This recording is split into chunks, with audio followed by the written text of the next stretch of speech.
Hello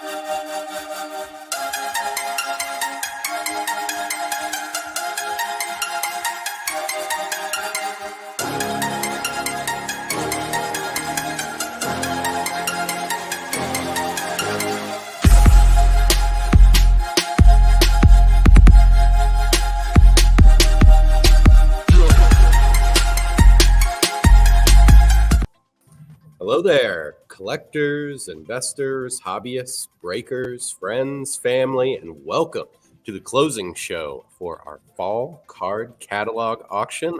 I'm Mike Provenzale, the production manager in Heritage Sports Department.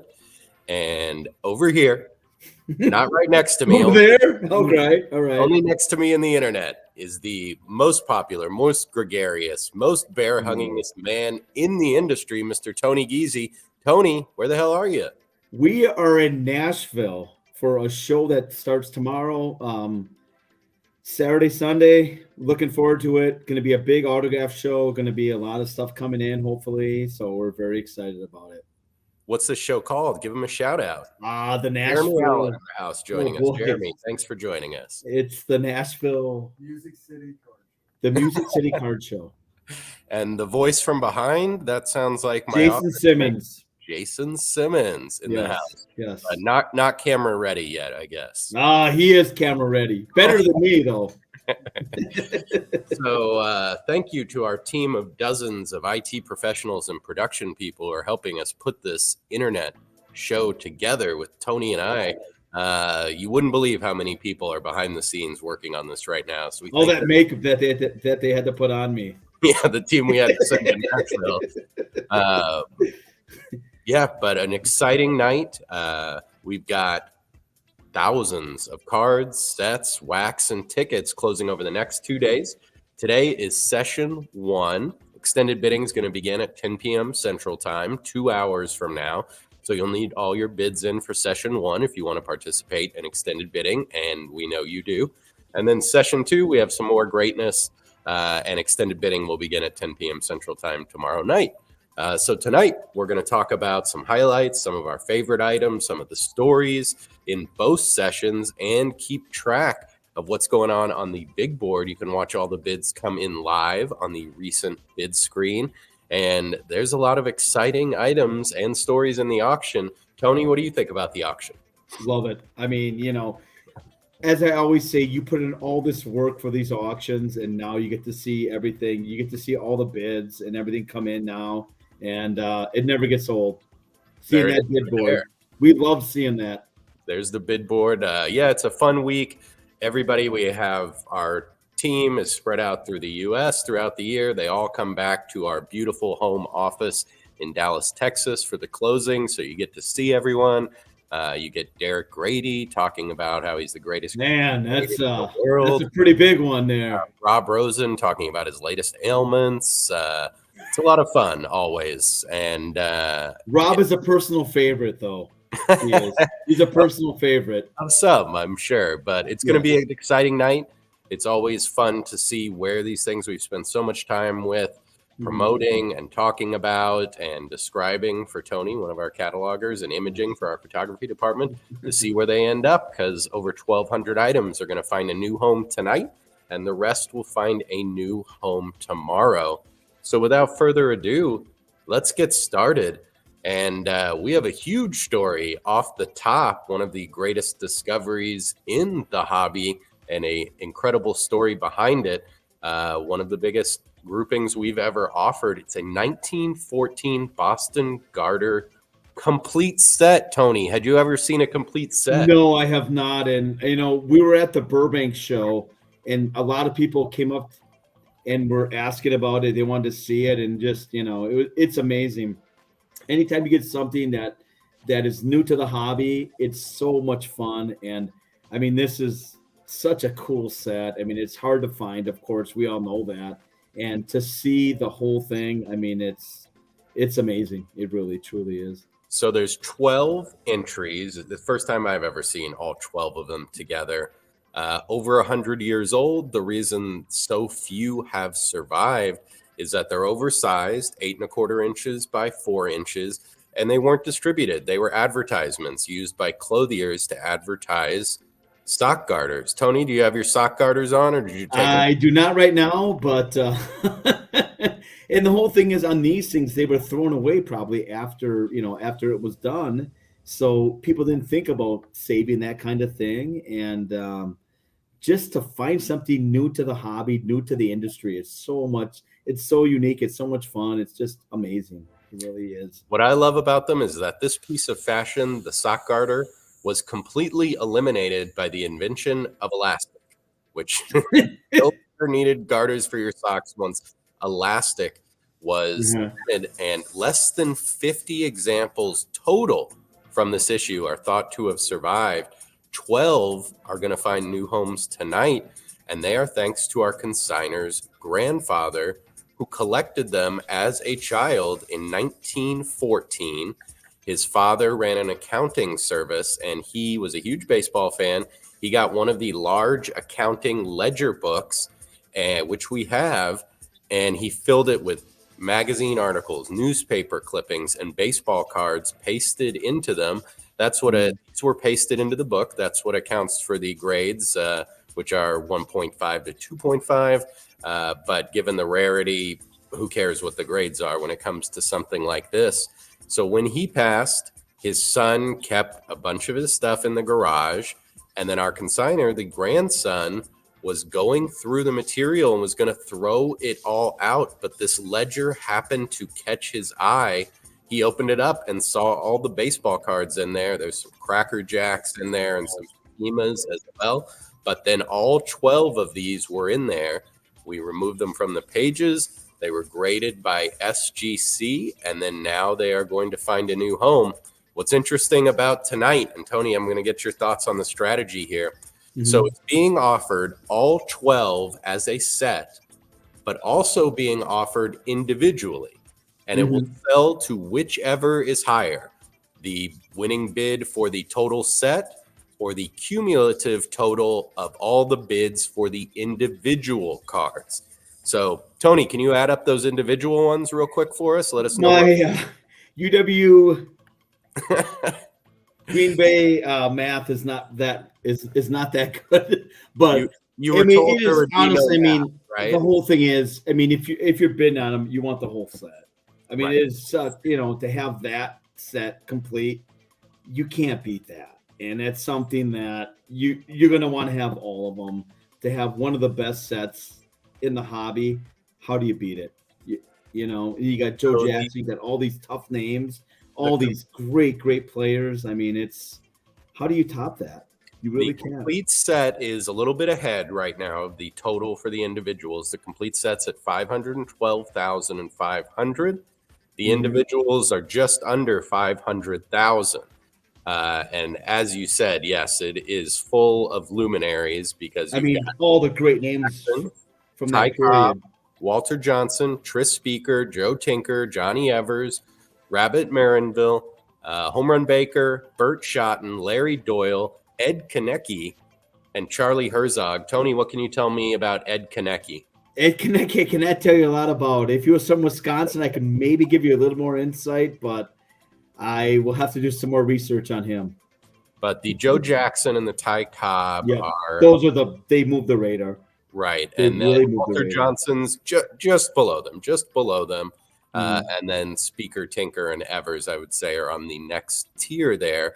So there could be a little strategy from bidders as we get closer to extended bidding, because if you want to win an individual one and you can't afford $500,000 for the complete set, you might need to bid on some of the other individual ones to try and end it up so that it sells for the individuals. Exactly. Yeah. It's a strategy. It is a strategy. And again, if you're bidding on these, are you going to find a better set of these? There will never be. You're not going to find another set. I'm just going to go out on a limb and say that's not going to happen. Right? I would be shocked if it happens again. So we've had them at a lot of shows over the last few weeks, and you hear the same thing. Nobody's ever seen them all together. A lot of people have never even seen one. There's only 50 out there, an estimated 50. And if you have one that we're not accounting for, please let us know. We'd love to talk to you about it. Good time to sell them. But I think we're going to see some real fireworks. I expect when the sale launched, there was a flurry of activity on all the individual ones. The complete set went off like a rocket, but on the individual ones, because I think everyone that was interested, when they're starting at a quarter of the full estimate, they want to have the option in extended bidding to be able to bid on all of them if they need to. Yeah, it's going to be fun seeing how this goes, because I mean, these are just so tough to find. You never see them, and this is all new. I mean, this is something that has never been offered before again. So get out your abacus, Tony, because when we check in, I'm all right on the individual ones. Maybe you can have Jason do it, since he's just sitting back there having a beer, I'm sure, and some barbecue, I hope, in Nashville. Absolutely. So we'll definitely keep apprised of that, but plenty of other treasures in the auction. And this next one we're going to talk about is on the opposite spectrum, a modern card, one of the modern holy grails, the 2003 UD Exquisite LeBron James. It is the most desirable rookie from the all-time NBA leading scorer. Juice is loose saying, put Jason to work. Yeah, Tony, have him go you up some barbecue. Why don't you? Man, he keeps me in line, so that's enough work in itself. So no, he's doing a great job. We've amazing. Seen a few of these LeBron rookies come through. Only 23 were made. This is number 12. It's a BGS near mint plus, but it has a 10 autograph from King James as well. And for modern collectors, for basketball collectors, highly coveted card, and it's going to be very interesting to see where that one ends up tonight. Tony, have you ever owned a LeBron UD Exquisite? I have never owned a LeBron autograph in my life. Wow, not yet. You know what? And the whole thing is, he's not an easy autograph. It's true. You know, he does upper deck and that's it. And this is the holy grail. And my goodness, I mean, how do you beat that? I mean, the top scorer, top 3 player all time. I mean, how do you know? I like how you stay out of the debate by putting him in the top 3 and not at the top. I'm a big Wilt Chamberlain guy, so I'm just going to say that. So nice. I think Wilt, Michael, and then LeBron or whatever you do, but we'll dive into that later. Yes. But when that 03 Exquisite came out, it was $500 for a box, which was a ton of money. 6 cards in there. Absolutely, yeah. That was a ton of money, and people went crazy when that happened. And so it was a lot to ask. It was the first real premium product, that very high quality, chances for some very unique cards. But I'll tell you what, if you could go back, people would shell out that $500 for every single box they could get their hands on. Absolutely. Because even those unopened boxes are selling for high 5 figures if they're unopened. Tony, you never bought one of those back in the day when you never did, and I've said it more than once. I always wondered how many times I walked by 86, 87 Fleer basketball packs and boxes and never bought them, and I just didn't. You know, it was always baseball and football, and that was it. It was never basketball. My brother wanted to buy 80, 81 Magic Bird rookie. I'm like, why are you spending your money on that? Why would you care about that? And of course, I'm not. How do we get him a job at Heritage? Sounds like get my brother. Absolutely, yes. I'll work on that. All right. Up next, of course, the 52 Topps Mickey Mantle, which we have quite a few in the auction in varying grades. This one, an SGC X Plus, a really great one with some aesthetic beauty. We talked about the 52 Topps a lot, and one interesting thing about it is last year we sold the SGC 9.5 for $12.6 million, the record for a sports sale. And that has really lifted the boats of all grades across the board. Tony, have you seen that? It's gorgeous. I mean, look at the centering on that card, though. It's so nice, and just, I mean, that card, it never goes down in value. It just keeps going up in value, and my goodness, I mean, the centering on that is beautiful. Everything about it is just gorgeous. Registration, little corner wear on this one is what's limiting it from getting to those higher rungs. But as you said, presents beautifully. Yeah. I mean, it's a card that it's just, it's the card, and it just shocks me that, years ago that card in a 1 was $7,500, and now it's 20,000, 25,000 in a Tonight, 1 in the worst grade possible. So speaking of the worst grade possible, we have a 52 tops mantle in this auction. It's graded authentic altered. okay. Essentially the lowest grade you could get in and get it in a slab by PSA. It's at $42,000, I believe. That's right incredible. That is incredible to me. I will say that one's trimmed, but other than that, it looks beautiful. Great centering on that one. So that's one that, if it wasn't trimmed, would be a 7-figure card. Few can afford that. So somebody says, hey, I want a beautiful one I can show off. I don't care about the altered. I'm just going for aesthetics. And I think that one's going to go a little further tonight too, just based on how pretty it looks. Just having that card, it's such a big deal. I mean, that, in our industry, that is the card to own, and in any grade. And it just it never goes down. Like I said, it just keeps going up and up and up. And it's, you ever owned one, Tony? Never owned one. Never had a chance to own one. No, never have had one. Same as the Jordan rookie. I've never had an 86, 87 Fleer Jordan. And how about the T206 Wagner? You ever had any of those as we go down the icon cards? No, I saw one at a national years ago. I mean that I've never. All right, Tony. Working on it. All right. I've been pulling out all the highlights, but it's time for you to talk about something. And I like this one you chose, the wax box. All right, let's go to the wax box. I'm sorry. There it is. Yes, the Desert Shield wax box. These are so tough to find. I mean, of course, they were sent to the troops in 91, and very few came back. This is one of them, and it's, these are, there's so much junk wax from the 90s, and this is the one thing that has maintained and will always be very, very valuable. For 90s baseball cards, this is the one to own, and to have a wax box, it's really tough to find, and so tough. It is. Yeah, because it was only sent into a war zone. Essentially, it was only for our brave servicemen and women. Of course, some of them were into it, but plenty of them were not, and just left them out. They put them in their packs. They put them in their helmets. Some of them didn't bring them back when they returned from their service. So it is a hard set to complete, and it's really tough condition-wise because the ones that came back usually were not.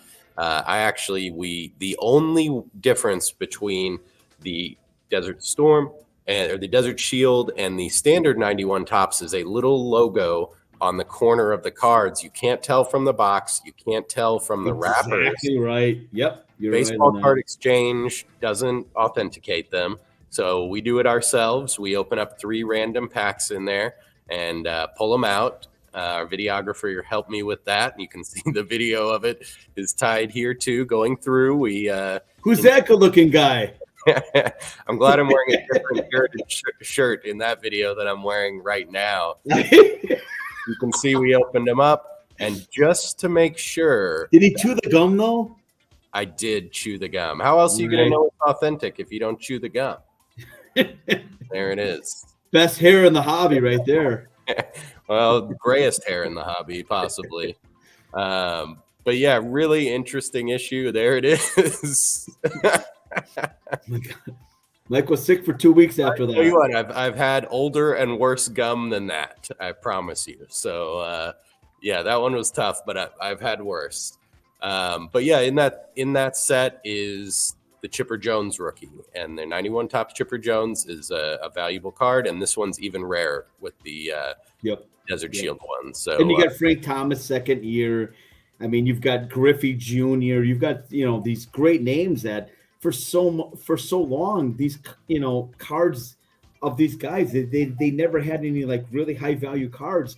This is the high value card for most of these guys, and they're just they're hard to find, and they didn't come back in great shape. They didn't put them in holders and everything.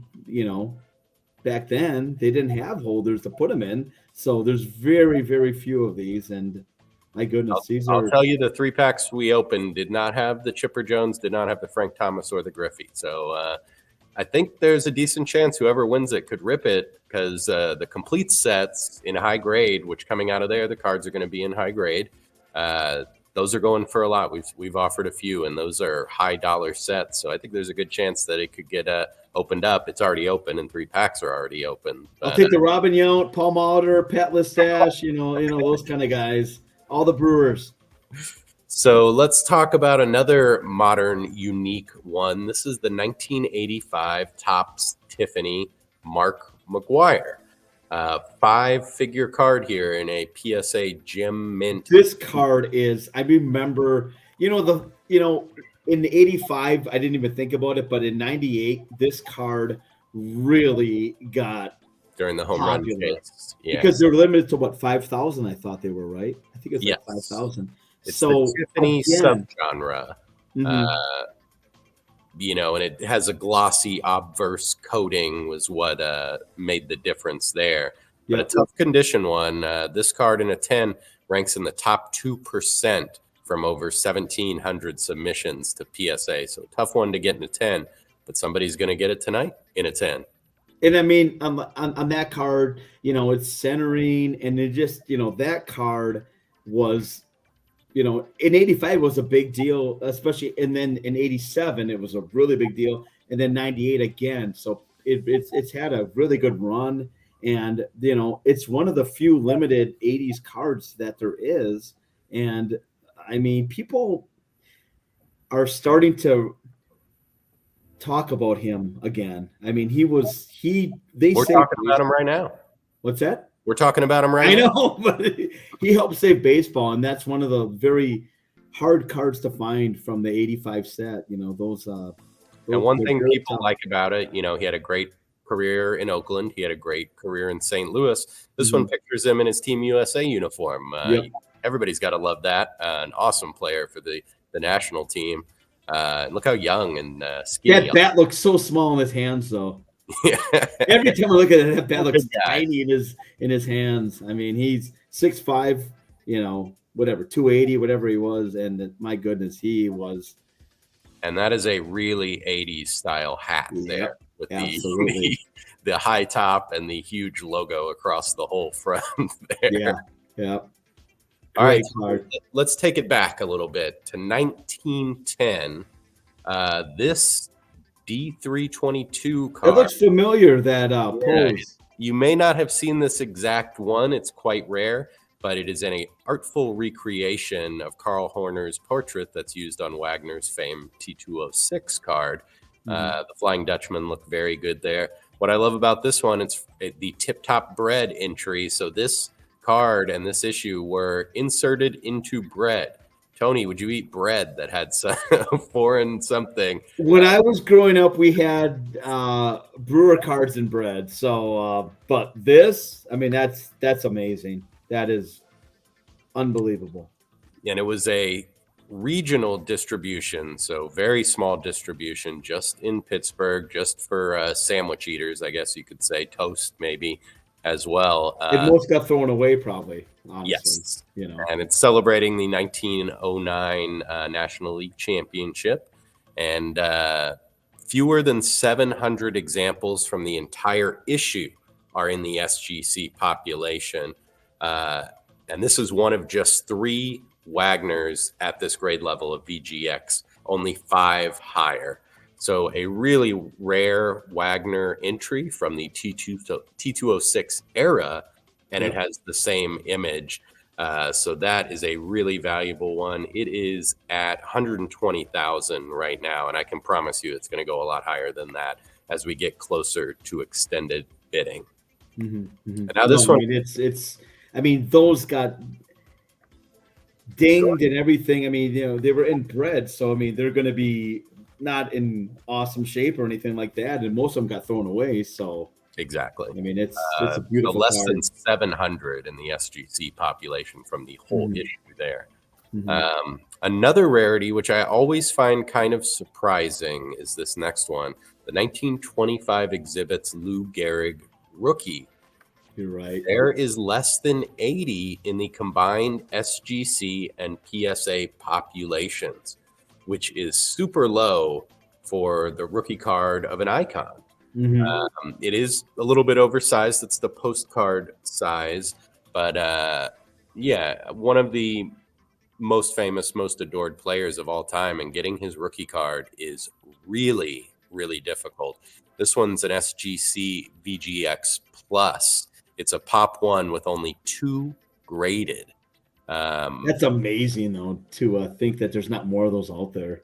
Yeah. So, if you want to add one of those luminaries of the game's rookie card, this is one of the hardest to get. Ruth, of course, is one of the hardest as well. And I would put Gehrig's right behind it.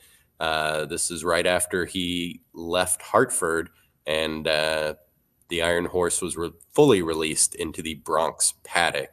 And it's a great image of Gehrig. I love this one. Post swing, he's looking off into the distance. He's got the bat in his hands. I mean, it's got everything. It really does. Checking a lot of boxes there, as we like to say. Another scarce one that caught my eye. I love these, when it's one of the most famous athletes. I love that. Someone that has just so many entries in the hobby, but then you find these specific ones that are so rare.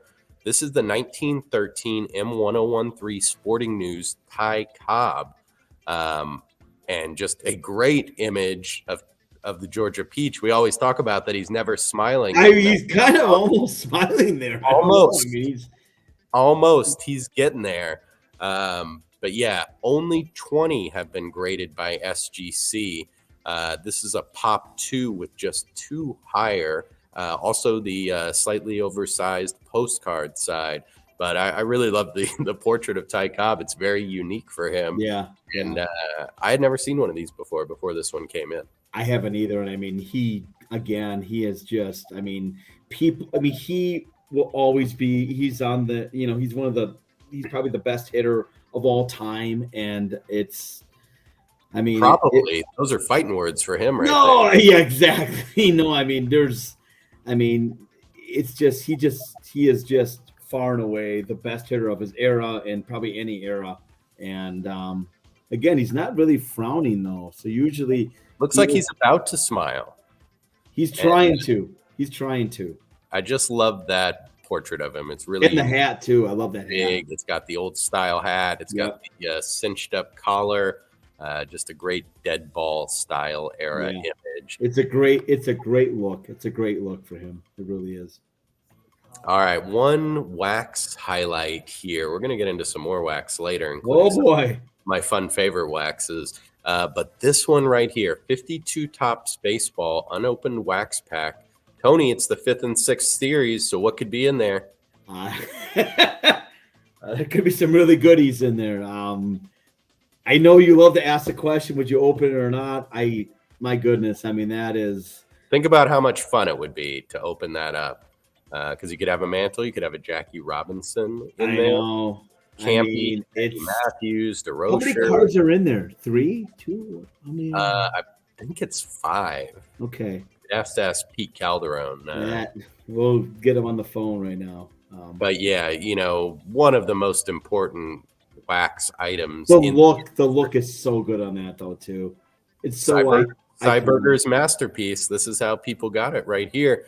And this one, it's got an 80 grand estimate. All week it was lingering around 40 grand, and then today it's jumped up to 72,500.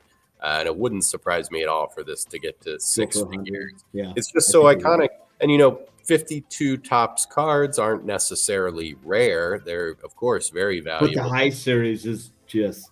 But the wax packs, you just hardly ever see them, especially for the late series. So I think there's some 52 Topps collectors out there who would love to have this to augment their collection.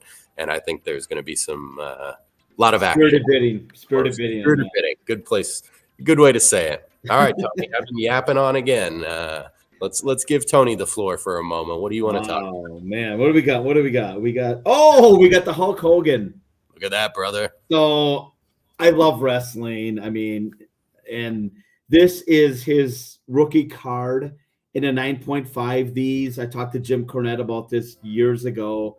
These, they were put in, they were shrink wrapped. So right off the bat, most of these were damaged right up, right from the start. This one here is one of the nicest that you could get, centered well. I mean, this is the Babe Ruth of wrestling. And now wrestling is starting to really get more mainstream than it has ever before. And yeah, this is Hulk Hogan's quote rookie card and one of the nicest you could own. And I mean, wrestling stuff has gone up in value considerably in the last few years, and I think it's going to keep going up. That's a huge number already. It is. You're right on that. What's the estimate on that? I believe it's 50,000. Okay, so yeah, there.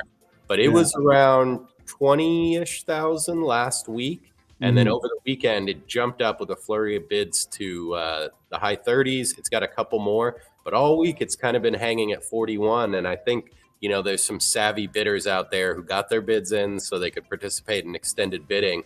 And here in about 90 minutes, when extended bidding starts, we're going to see another flurry of action. They're just so hard to find in high grade. I mean, I love that set, and I look for that set, and it's just to find them centered is so tough. In the corner where there's always issues on those, and this is, I mean, Hogan's the biggest name in wrestling. We all know that, and to have the best Hogan, I mean, you can't beat that. My dad chiming in that he grew up eating Tip Top bread, but if he has a Honus Wagner, Mr. Provenzale, please. I have not seen it. He may be holding that one on, or gave it to my little sister as the caretaker. She's far more responsible. So I love it.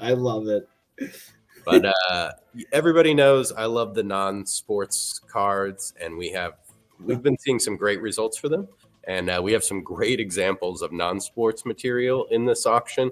And although I'm a Marvel guy, this next one is one of my favorites. This is the 1940 Superman #1. It's a PSA 4. So smart marketing here. This came out just 2 years after Superman made his debut in the first issue of Action Comics, June 1938. One of the most important comics of all time. In fact, our comics department just sold one that was graded 0.5 for 6 figures, Tony. A 0.5 grade, topping out at 6 figures.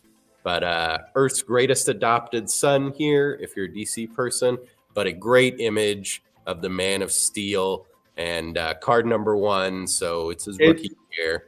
Those are always hard to find. We all know that card #1, they were damaged, and to find that in that kind of grade, really amazing.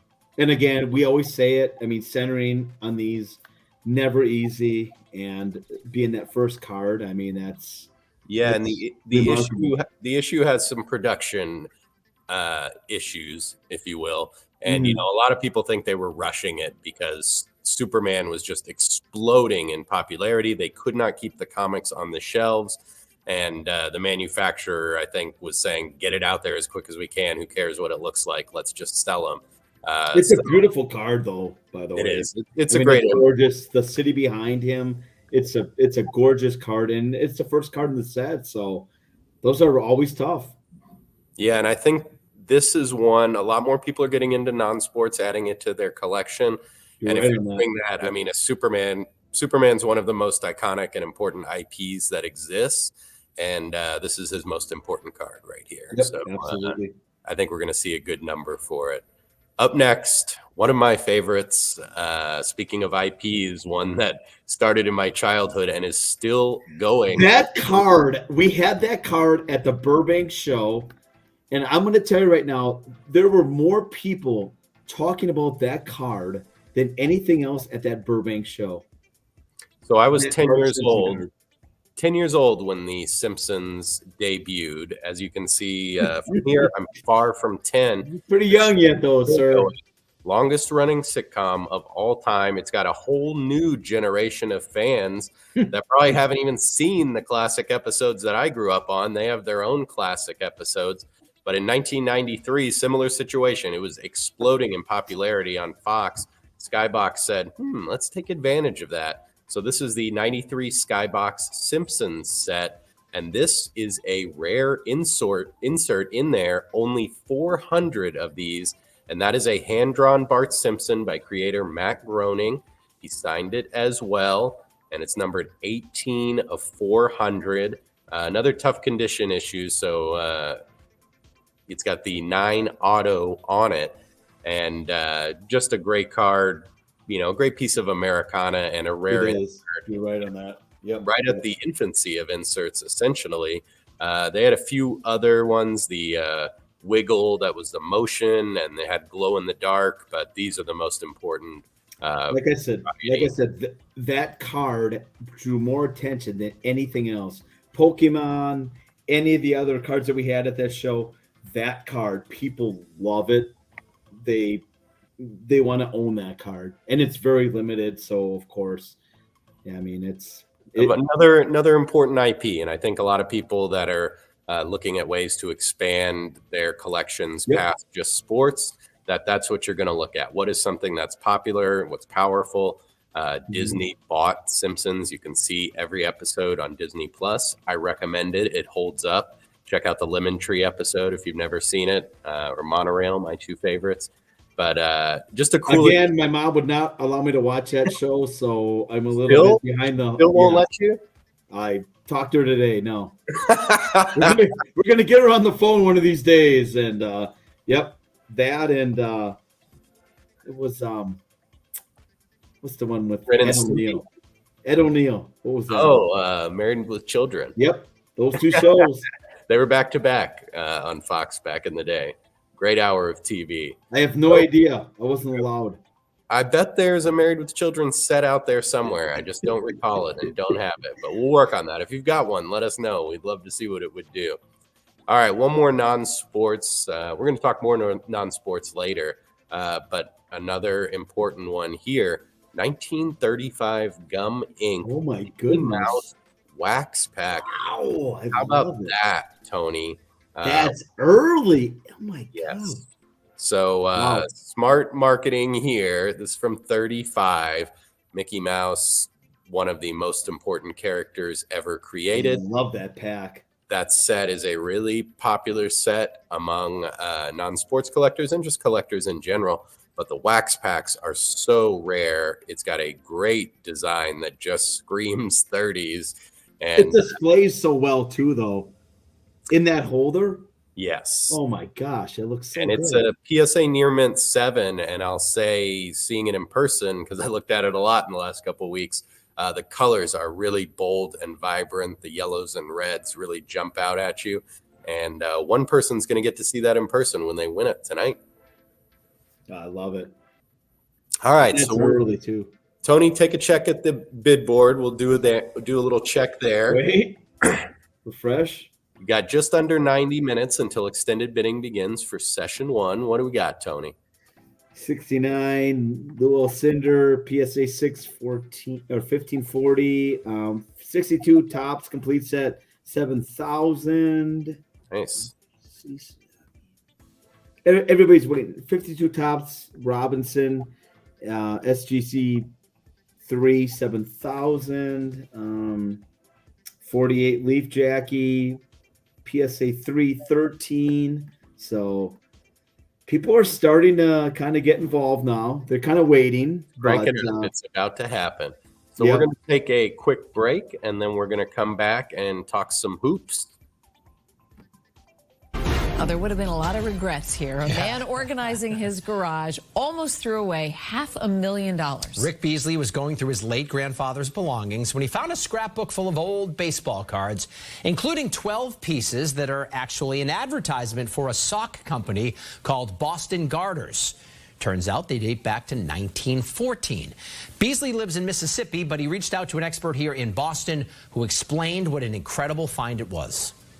Probably they're rare, like there's only 40 or 50 of them known to exist in the whole world. So you just don't walk in your garage and find that. No, you don't. The highest bid right now is for $480,000 on the Heritage Auction website. Beasley says that would have been impossible for his grandfather to fathom, who most likely got the cards for free when he was just 7 years old. Me and my boys all collect baseball cards. My kids are going to freak out when they hear about that story. Yeah, have them take really good care of them and save them. Well,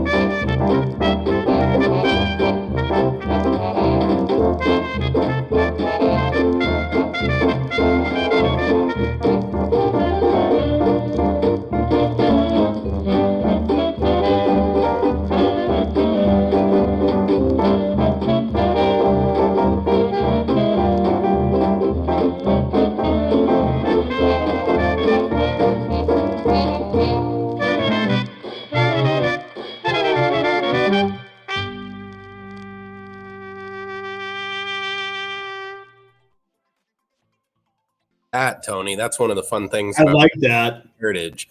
I love that. Movie poster ever. That's going to be in our movie poster auction, which starts tomorrow.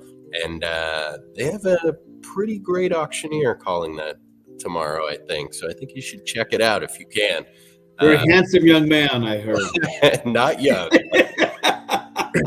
All right, so let's get back to a little sports. We've got an hour and 20 minutes until extended bidding begins. We're going to talk some basketball. And Tony, I'm going to let you go first. Oh boy, what do we got? So, 84-star Michael Jordan rookie set in the bag and all that kind of thing. I mean, they were issued. I know they were issued where I'm from, but I've never seen them before. And this is, I mean, it's now with PSA grading these, it's really elevated these to a different level. And it's Jordan, his true rookie card, and 23,000 right now. But look at how nice that is. Yeah, I mean, beautiful example. It's smart of them to put Jordan right on the front. They couldn't have known where these things were going to end up like this. Well, yeah, exactly. You're right on that. And the thing is, I mean, because he's the first card, they were, in a bag, so they're tough to find in high grade, and that's his true first card. And we're seeing them go up in value quite a bit now. So. Yeah, I love those. And I love that it's his real rookie card. It is the first one. By 2 years, no less. Not as iconic as the 86 Fleer, but it was first. It's starting to get the love, though, that it probably should have gotten years ago. And my goodness, I mean, that's his first card. And very low distribution. Was it 5,000? 5,000 is what everyone believes. There's no hard data on that. Yeah. But, obviously far rarer than any other Michael Jordan entry. Absolutely. Yeah, I mean, that's for Jordan, that's about as good as it gets. Absolutely. All right, Tony, you're on a roll. Keep going. We're going to the 61 Fleer basketball. We're going to be talking about more of these. And, there's been a couple times that I've seen 61 Fleer basketball, either at a show or with somebody else, and these are so hard to find in high grade. They just are. They're always off-centered, and I mean, there's been like 3 times now that I've seen pack fresh cards of pack fresh sets of these, and they're always off-centered. So to find one centered is incredibly difficult. And Oscar Robertson, I mean, how do you beat the Big O? And yeah, I love that portrait of him. I do too. Yeah, it's a little bit Absolutely. of 52 Topps mantle in it, that he's looking over his shoulder into the future. That's a great look for him. And of course, you're a big fan of his. Brought the Bucks their first title. Right, I mean, but it's just to find these centered. I mean, there's so many times now. There's been like 3 or 4 times that I've seen pack fresh cards, and they're always off centered so bad that to find one centered is so difficult. We're going to talk about more of these in the next, Yeah, that's called a teaser, ladies 20 and gentlemen. minutes. Yeah, the next 20 minutes. But it just, and I'll say I was looking at that one today. The orange really pops on it as well. Yeah, almost like the Hank Aaron rookie card. Yes, that orange card. All right, let's talk some more Jordan rarities. There's a lot of Jordan offerings in the auction. I like this one, 96 Upper Deck UD3 Jordan. This is the court commemoratives. It's a BGS 9.5, none higher than that. When this came out in 96, autographed insert cards were essentially a new thing. Right. One of the You're first. right on that. Yep. And our consigner pulled this in 96 as a kid and has had it ever since. So a very cool story there. But there was only 4 subjects from the commemorative autograph issues. Tony, do you know what the other 3 are? Are we talking about players that were playing during that time? Yes. Oh man, You're not going to get it. It's Damon Reggie Miller came to mind, but I don't know. Damon Stottlemyre, Penny Hardaway, and Sean Kemp. You know what? Those are good, very good subjects. No question, Jordan is the key here. So the court commemoratives was made to celebrate players reaching a milestone. This one is for Jordan getting to 25,000 points, which he did on December 1st, 1996, and he hit it on the button, 25,000, with 35 points against the Spurs. But a pack fresh beauty here, just a great example, and lovely autograph from Jordan. And that's one of the rarest Jordan entries right there. You hardly ever see them.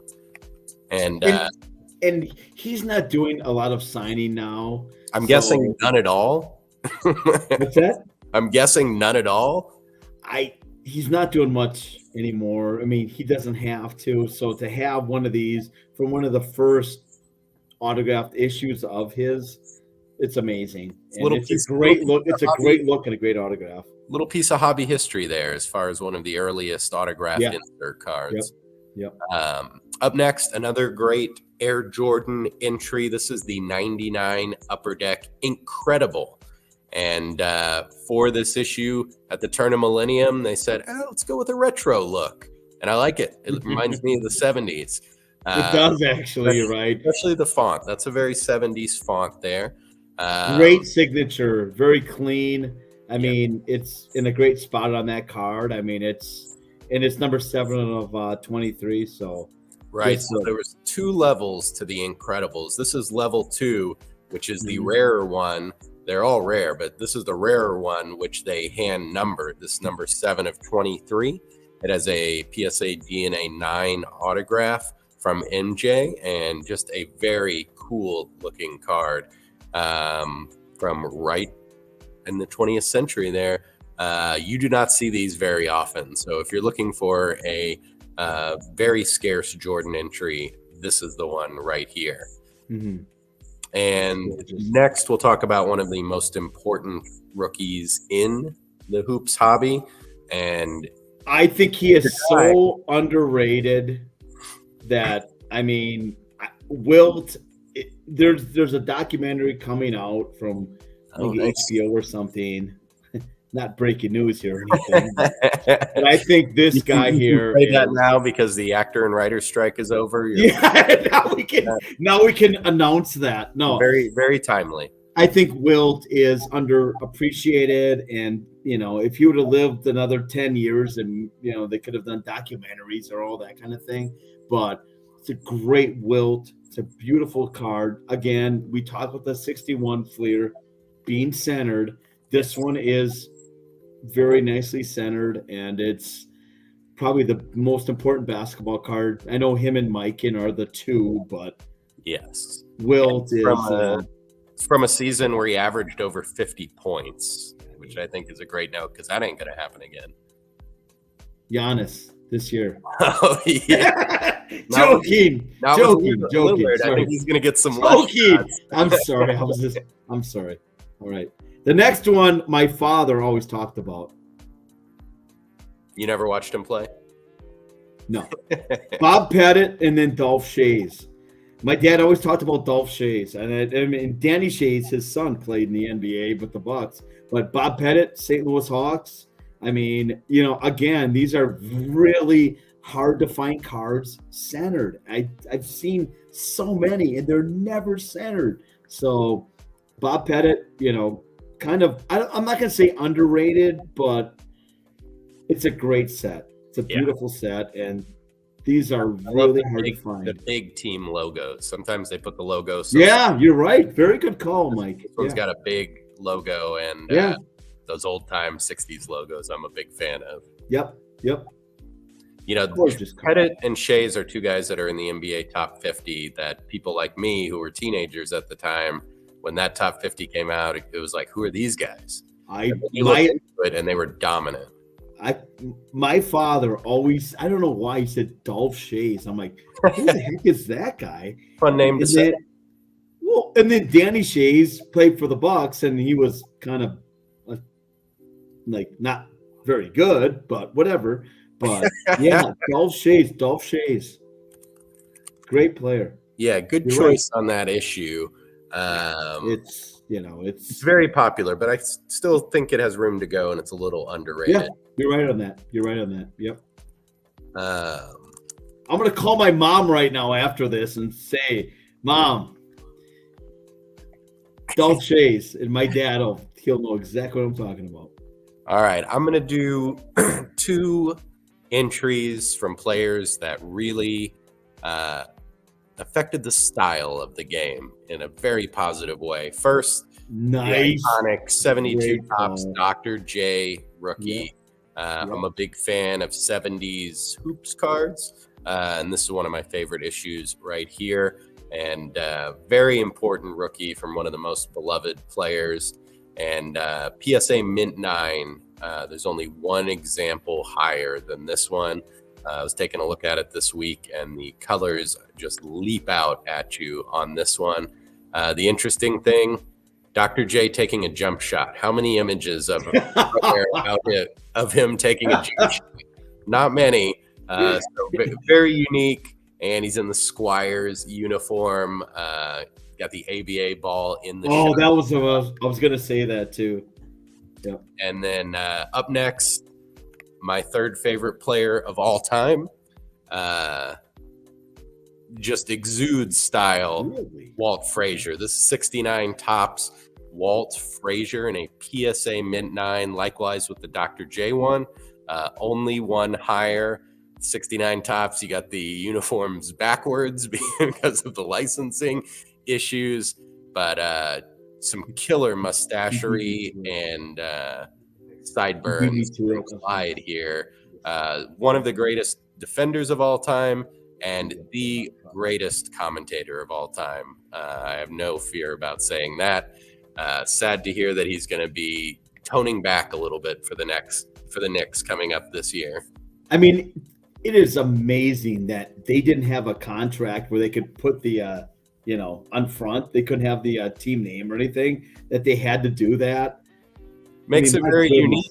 It is. But then I see Earl the Pearl wearing a shooting jacket for his rookie card. It's like, how these guys are icons, and they're wearing the jersey back. You see Chamberlain, you see Wilt wearing a jersey backwards.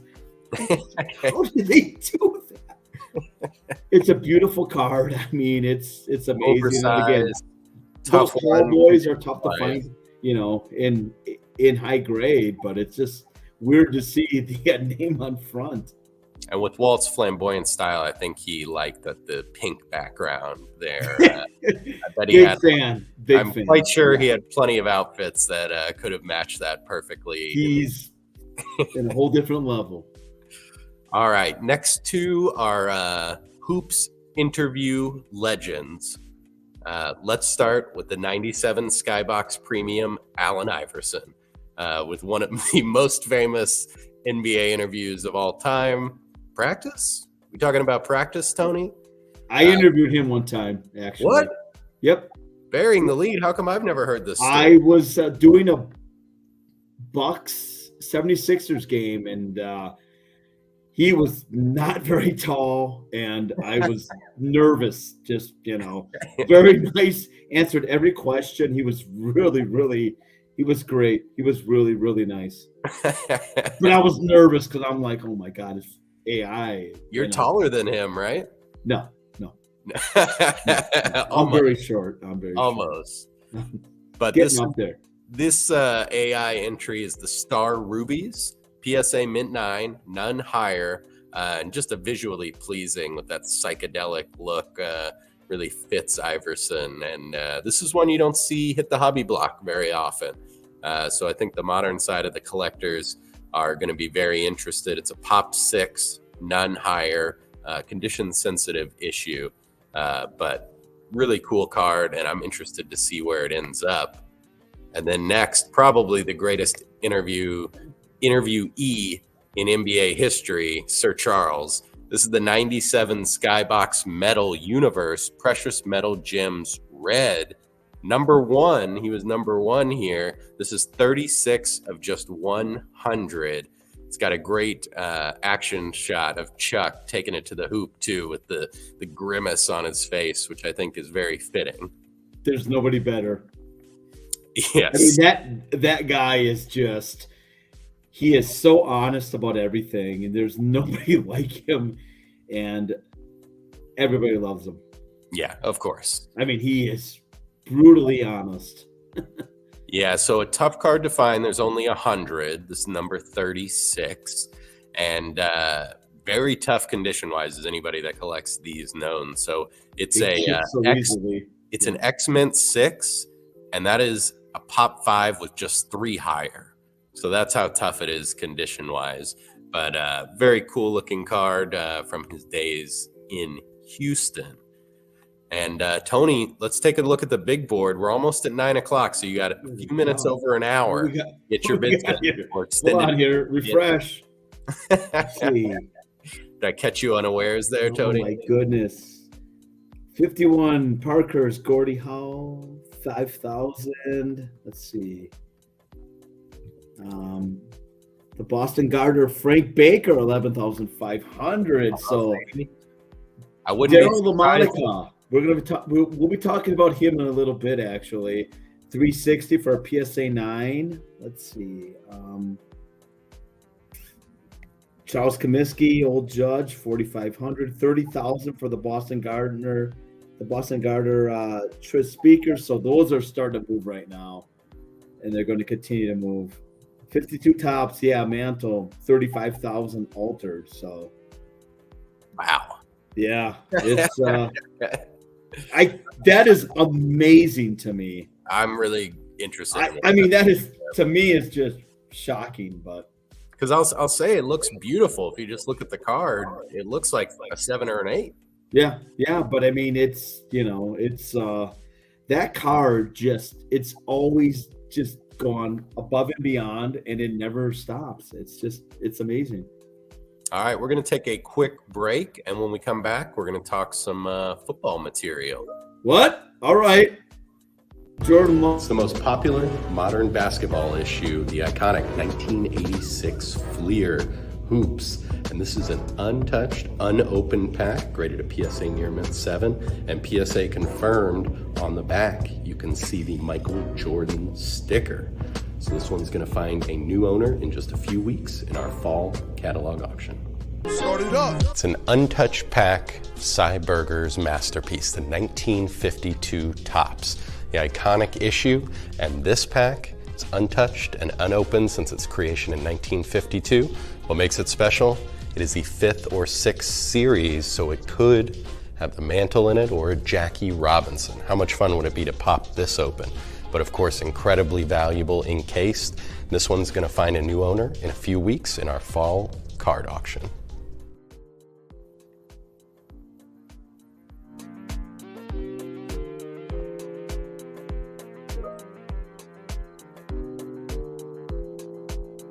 Well, I think the best cartoons are these cartoons that hold up, over, Internet Dog this is its 30th anniversary. But I think most of the cartoons, a few of the cartoons that you've done, I'm sure like everybody else played on topical issues, but for the most part, I think the hallmark of a great New Yorker cartoon, maybe a great single panel cartoon, is that it's, I wouldn't say timeless. We're not talking about hundreds of years, but they work within a lifespan of viewers. Yeah, I think so too. I think that's right. If they still make you laugh after 30 years, that's a good sign. It's like being married after 30 years. If you can still make the person laugh. Peter, you have over the last 30 years done a number of interviews about it, and I got the sense that at least the first 10 or 20 years you were bemused, maybe even a little annoyed by the fact that there was so much focus on this one particular work. It eluded, it seemed to me, your purview in terms of why people were talking about it, why they kept talking about it, and the myriad meanings they took from it. Has your feeling about it changed over the last 30 years, or at least the last 10 years? Because it's been a few years since you've done an interview about it. You didn't do a 30th anniversary piece, but there was many 10 and 20 anniversary pieces. Yeah, no, it has changed over time. I mean, I'm a slow learner, but I have actually come to understand that the cartoon, to people, particularly IT people in the internet who live and breathe the internet, that it has been an important somehow signal event, this cartoon in their careers and their lives. I mean, last year I was approached by a young man who wanted to do an NFT of the cartoon, and he actually persuaded me that that the cartoon itself was a valuable kind of almost a harbinger of the way things were going to go, and so having talked to people over time again and again about it, I have come to learn that it's, at least to some people, it's a very important cartoon.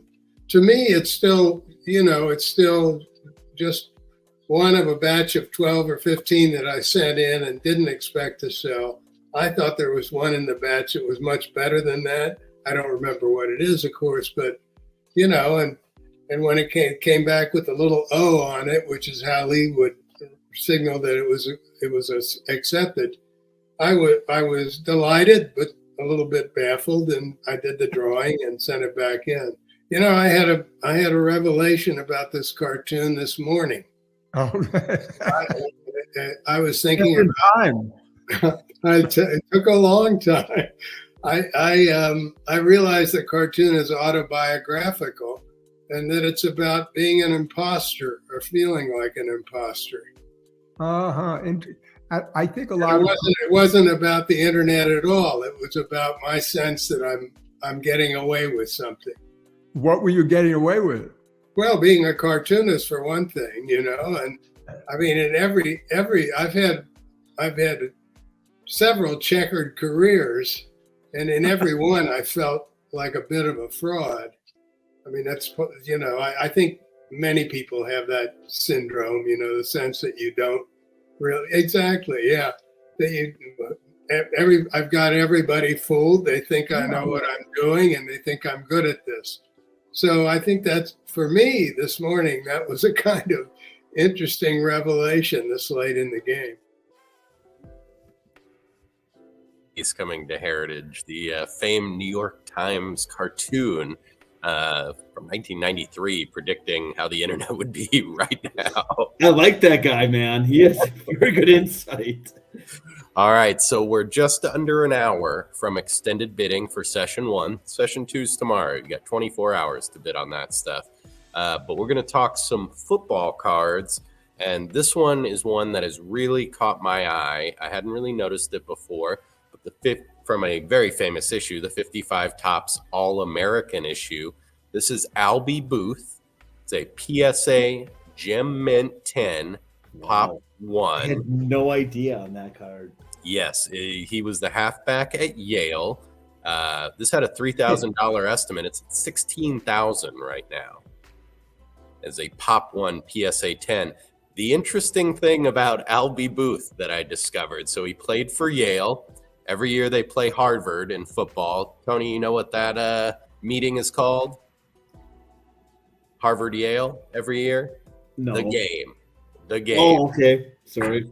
So back in the 30s, it was a very important game because the Ivy League was the most important league for college football.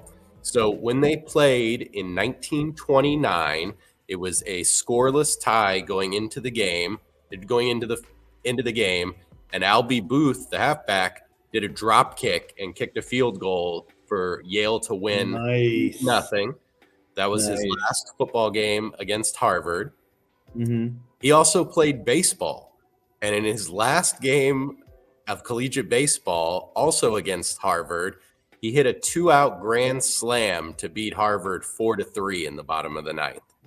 So very popular guy at Yale, not so popular in Harvard, I'm sure.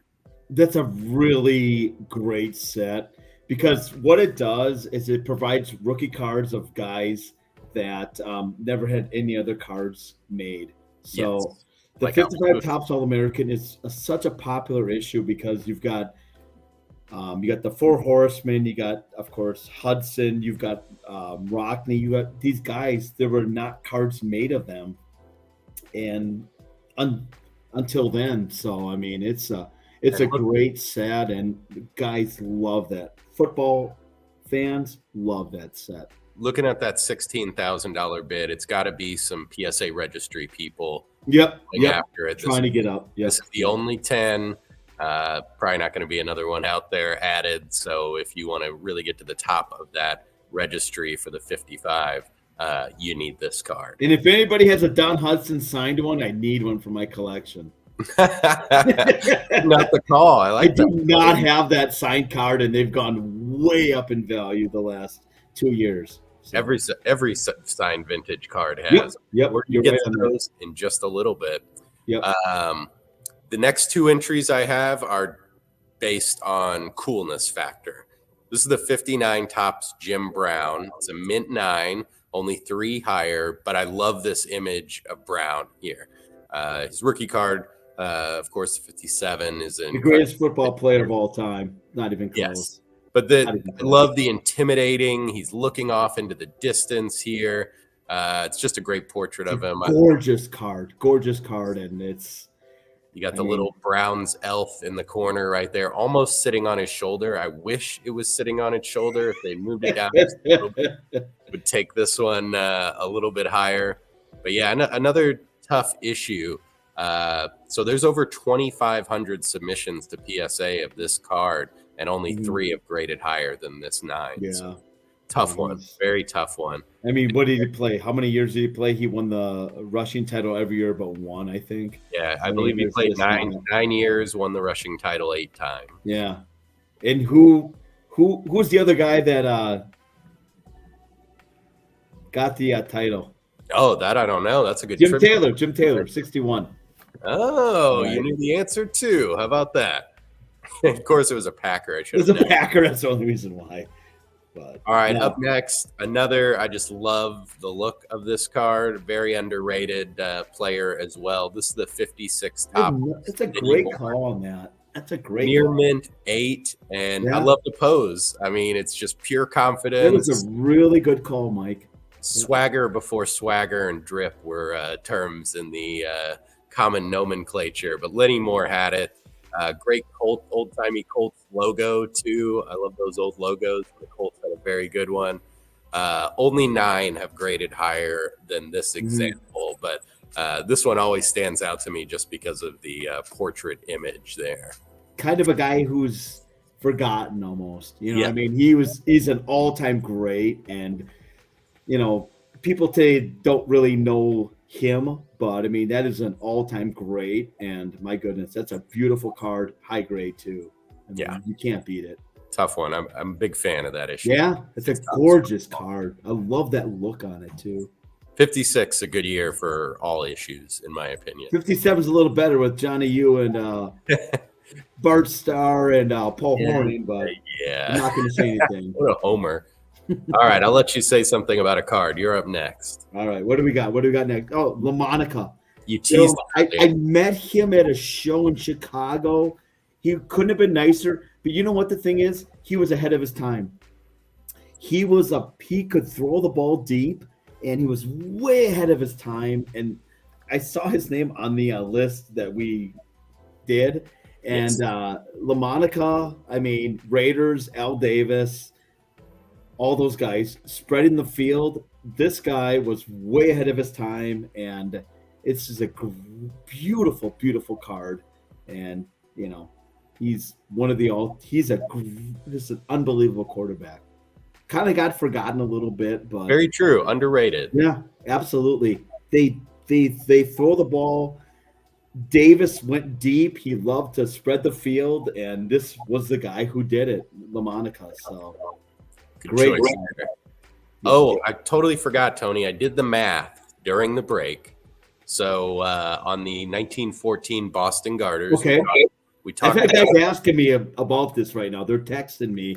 Okay, Wanting to know. All right. here's the deal. It's being offered as the complete set, and each Yep. card, all 12 individually, it's going to sell for whichever's higher, the complete set bid or the total of all the individual bids. So the complete set's at 512,500 right now, and the individual totals is 502,050. Oh, So it's oh, 10,250 behind the set, but we've got 50 minutes left and then extended bidding. So I think it's going to get into it. And Tony, I think we're going to have to do some more math throughout the night.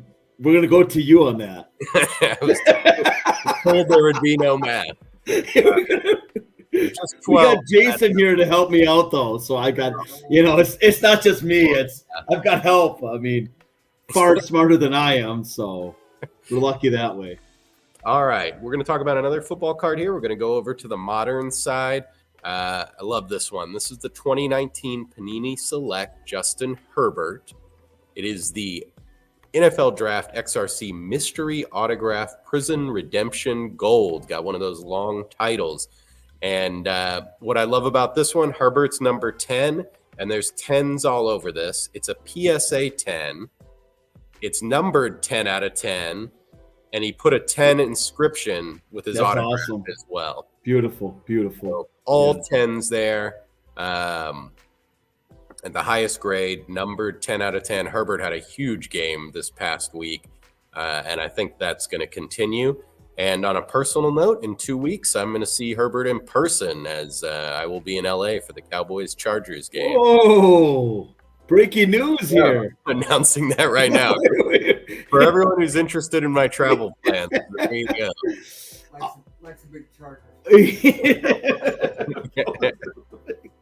I'll be in Green Bay October 27th for the Packers Vikings. No, there you go. Yeah, think that's the what Packers I'm going to. That's it. think the Packers or the Vikings will have a win by then? I think they're actually going to be they're going to be better. Honest to God, they're going to be better. I know they've. What kind of lost. Packers fan are you? Come on. All right, up next, another great modern one. Next. So this is the 2020 Panini Contenders Joe Burrow rookie ticket autograph. It's the RPS variation. A lot of 10s on this one too. It's an SGC Gem Mint 10, and it has a 10 auto from Burrow. It's a limited 42 out of 49. What I like about this one is you don't see a lot of modern NFL cards in the SGC holder, and Burrow looking pretty good in the tux here. It's very aesthetically pleasing, the whole presentation, and I like that. It looks good. Burrow got off the snide this past weekend. Bengals got the win, but cool card. The rookie ticket autographs, of course, very popular, and Burrow, one of the most popular quarterbacks out there. But a cool card here, and shout out to SGC for the tux on this one. Slow start, but he's going to be fine. Finishes strong. He always finishes strong. Exactly right. That's exactly right. I mean, he's the next big thing. Him and Herbert are the two quarterbacks. him, those two guys and Mahomes are the three guys that you kind of they're the future of this whole league. I'm glad you didn't say and hurt. Jordan Love too, though. As a Cowboys fan, I'm glad you put Jalen in there. I'm sorry. There's another guy who might jump into that The group. Dak Prescott guy, right? No. Oh, okay. This next one, he might jump into that group as a top-tier quarterback. And who would have thought? Because when he came into the league, he was Mr. Irrelevant. This is a 2022 great call. Donruss Optic Brock Purdy. It's the Elite Series gold. Great call on that. This is a Brock Purdy 1/1 PSA Gem Mint 10 also. But yeah, Purdy cards are doing great. And you know what? As Mr. Irrelevant, how many of these were just discarded and not even thought about? Because who's this guy going to be? He's not. You didn't think he was going to play. They already drafted Trey Lance the same draft. And the whole thing is with him, he had a really tough injury. It was like a shoulder labrum kind of injury. So you thought he would not even play this year, and he's doing amazing right now, and he's a big deal. And John Lynch wins again. Yeah. Incredible that they, stuck with him. They're going with him. He looks fine from the injury. He beat out Lance, who's now on my Cowboys. Hey, Collectors League he's saying the future. Tony's the man. I'll agree. But you got to wonder if he keeps this up, and it's kind of similar to Brady. Their Brady cards when he came out, a lot were probably just discarded of his most popular ones. I guess. Purdy's going to be in the same mix, and this one just looks great. Those 49er colors just all over the place here. And a 1/1 for Purdy. So I'm excited to see what happens with this one. He's performed up until closing night, and I think that's going to continue. He's on the most talented team, so that's certainly helping. All right, Tony, what quarterback do you want to talk about? The most talented team. So this card has always been a tough one to find centered. I collected this card as a kid. I remember buying these as a kid. And, of course, mine were off-centered, as everybody else's were, too. Dan Marino, rookie card, and who was it? Oh, who said it? Was it Brady? No, was it Montana? Montana said it about a week ago that if Dan Marino played today, he's the best of all time. So I know he didn't play in this day and age, but he beat Fran Tarkenton's records. And Marino was a difference maker. Great rookie card, Gem Mint 10. This card is so hard to find centered. I've seen so many of these, and this one here is one of the nicest. And my goodness, great card. It's from my youth. I'm 47, so whatever. It's just a 84 tops. Just beautiful. We got to mention Marino just crushed it in Ace Ventura. Oh, he was amazing. To young people, they may not, they didn't see him play. He had a rocket arm, and he was just, Super Bowl in the second year, I think it was. They lost, and they never made it back. But that second year, 5,000 yards and 48 touchdowns. Yeah, back then, that is amazing. It really is, and he was just next level. He really was. Both records at the time that stood for 2 decades. So very impressive. Yeah. Here's something else that's impressive that you don't see every day. First uncut sheet we've talked about tonight. And this one's a doozy. 1997 Skybox Metal Universe Football. Precious Metal Gems red uncut sheet of 100 cards. Tony, how about that? Beautiful. Absolutely stunning. That is like mid to late 90s. It just screams 90s. I love the Buccaneers jerseys. Go back. Is that Derek Brooks on that? I think so. Or is that Hardy Nickerson maybe on that one? Oh, just it's not. Is that 81? But what a great display piece. I love it. Yeah, that is a gorgeous 90s piece. 27 by 37, and some good rookies on it. Tony Gonzalez, Walter Jones, Orlando Pace, and Tiki Barber. And then the non-rookies, you got your boy, Brett Favre, my boy, Emmitt Smith, ESPN's boy, Deion Sanders, and Barry Sanders. We all love Deion right now. Oh, yeah, of course. I mean, I hated him until he came to the Cowboys, and now I'll love him forever. So,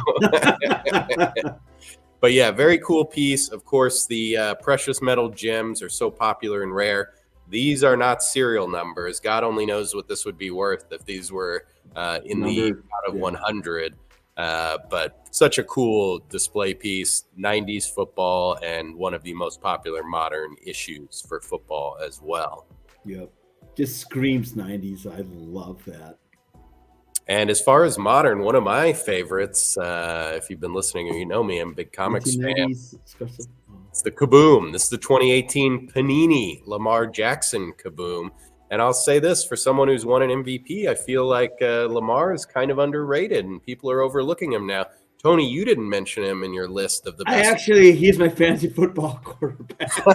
Okay. Now, guys, I'm in last place every year, so don't, whatever I say, go the opposite way, please. But no, I think he is amazing. Yeah, incredible player. This is a great image. Very popular. The Kaboom is just everybody loves the Kaboom. Great idea. This one's a Gem Mint 10, which isn't easy to get. Yeah, and this one also has the NBA Gold Diamond certification. If you like that, then there it is. And Tony, you got any other Kabooms in there we need to talk about? I think there's a Pat Mahomes. No, wait a second. I can't see it that well. It's your boy Triple H. Oh my goodness. Wrestling again is becoming bigger and bigger, and now Triple H is he married into the right family, yes. But he also is a visionary for wrestling. So he's the top of the top. Yeah, and I love that the Kaboom's nice and expanded. It covers everything. Whatever you're into, you can get an entry for it. That's a good one right there. Anything wrestling's a good thing. All right, let's talk a few more baseball cards. We've got some very interesting ones coming up, and then we'll take another short break. Okay. You're up, Tony. There it is. So the 1971 Munson, it's his first actual card. He was on the 70 card, but this card is so condition sensitive that you never see this in high grade. This one here is a 7.5. Of course, we know we've sold the 9s for 6 figures, but great card. 200,000 even last month. Yes. And he should be a Hall of Famer. I don't understand why he's not in the Hall of Fame, but great high grade card of a guy who is, one of the top Yankees. He's not in the Hall of Fame yet. If he does go in, this thing will go up a lot. Do you think he's not in because the Hall of Fame just really doesn't like to put Yankees in? Oh, no, wait. I think they may think that there's too many Yankees in, but he won an MVP. He died so young. I just don't get it. He was a captain. Exactly. Yeah, if he goes in, we'll have that conversation soon. Yeah, we're not going to resolve it tonight, unfortunately. No. Table that for another time. We'll come back to that. Tony, I knew you were going to pick this next one. I saw it in the auction, and I knew we'd be talking about it tonight. That's my guy. He was my hero growing up. And the whole thing about that card is when I was growing up, the mini cards were the ones that were everybody, it always said you would look at the Beckett price guide, and the minis were like 1.5 or 1.75 higher than the regulars. They were issued in the Midwest, out in Detroit, where most of them were issued, and it's a gorgeous card. And that was my first Yount rookie, so whatever. It's it means a lot, but sentimental. It's sentimental, but the Yount and the Brett 75 is such a big year, and they're colorful. They're 70s, and I just think that card is just, for me, is a big deal. And they'll win the World Series this year, so then they'll be even bigger, right? Yeah.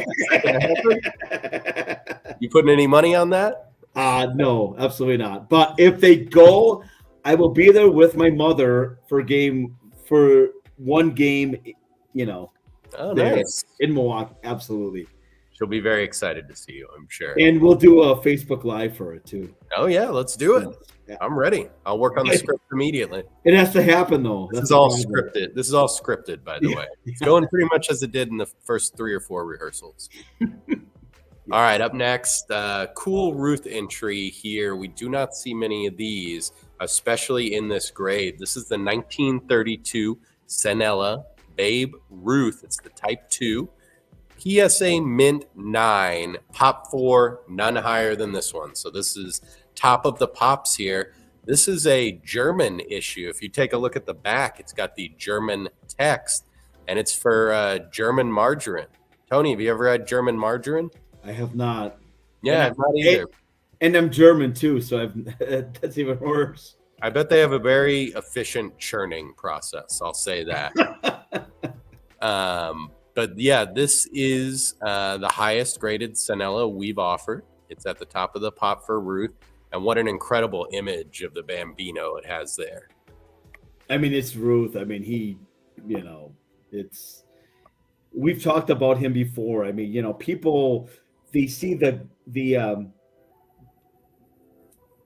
Gaudis and all that stuff. But I mean, to get the other issues, people are starting to buy that more now. Much more now than they ever have before. So, it's Ruth. Yeah, I love that one. It's a good look too. I mean, the swing. I mean, it's a great look. All right, up next, intriguing Mickey Mantle entry here based on some past results. This is the 68 Topps Mantle in a Gem Mint 10. So the bookend here, the end of the career.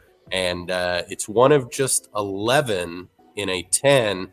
That 68 Topps issue is very tough condition-wise. It's amazing if you think of it, though. Yes.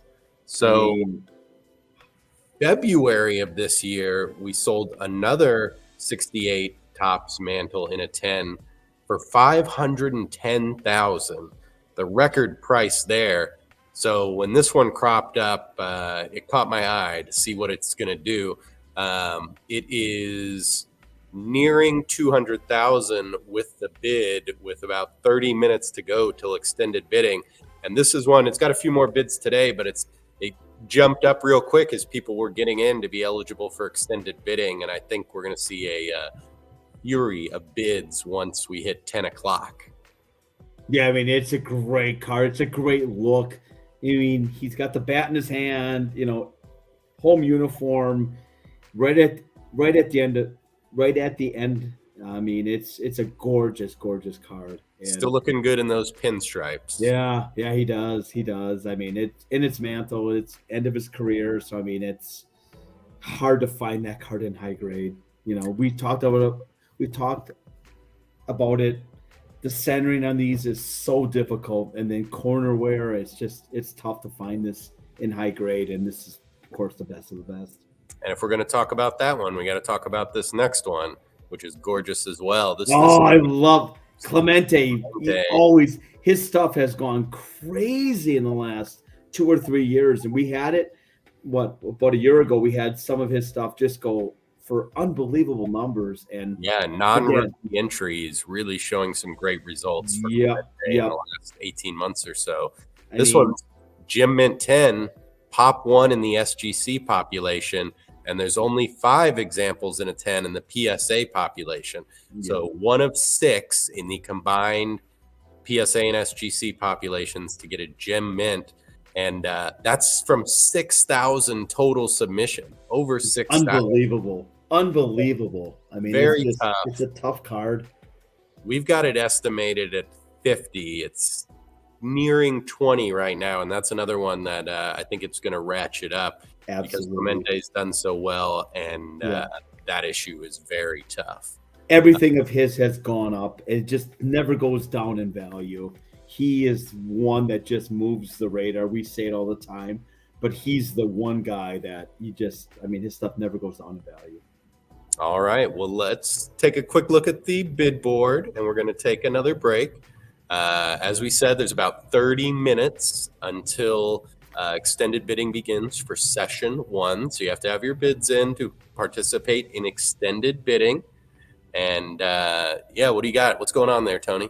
We got a 58 Topps Mantle and Aaron, 155. We have 8,200 for the Walter Johnson, Old Mill. So those are going.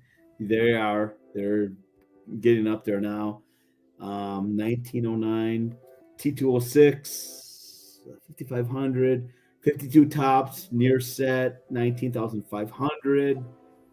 Got a couple bids, so yeah, things are starting to really go. Messi, 16,500 right now. So that's a nice Messi rookie. It is unbelievable. We're going to take one more short break, and then we're going to talk about some tickets and autographed vintage cards when we come back.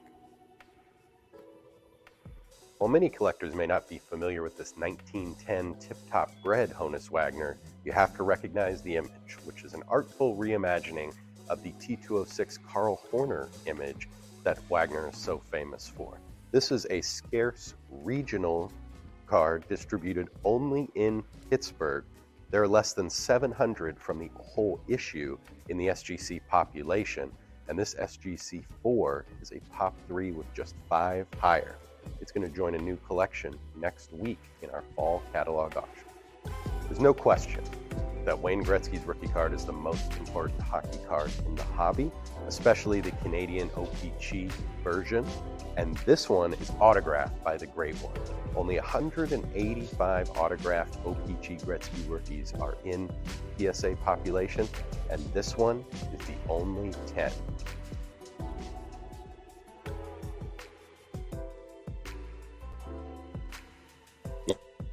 All right, we're back.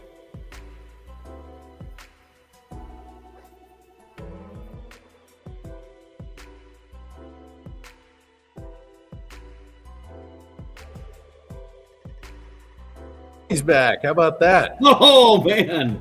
We got a nice shot of the twin bed you've got in there, Tony. We're here for the show. Nashville. Can't wait for it tomorrow. Nashville's a fun town. I've been there before. I think you're going to have a good time, Tony. All right. I'll see. All right. So included in this card auction is some tickets. And we have some cool ticket entries. And I like this first one you picked, Tony. Yeah. Michael Jordan, rookie year press pass, which I'll be honest, I have not seen one of these before. And, Jordan, before he got there, it was a wasteland, honestly, to be honest. Nobody cared about the Bulls.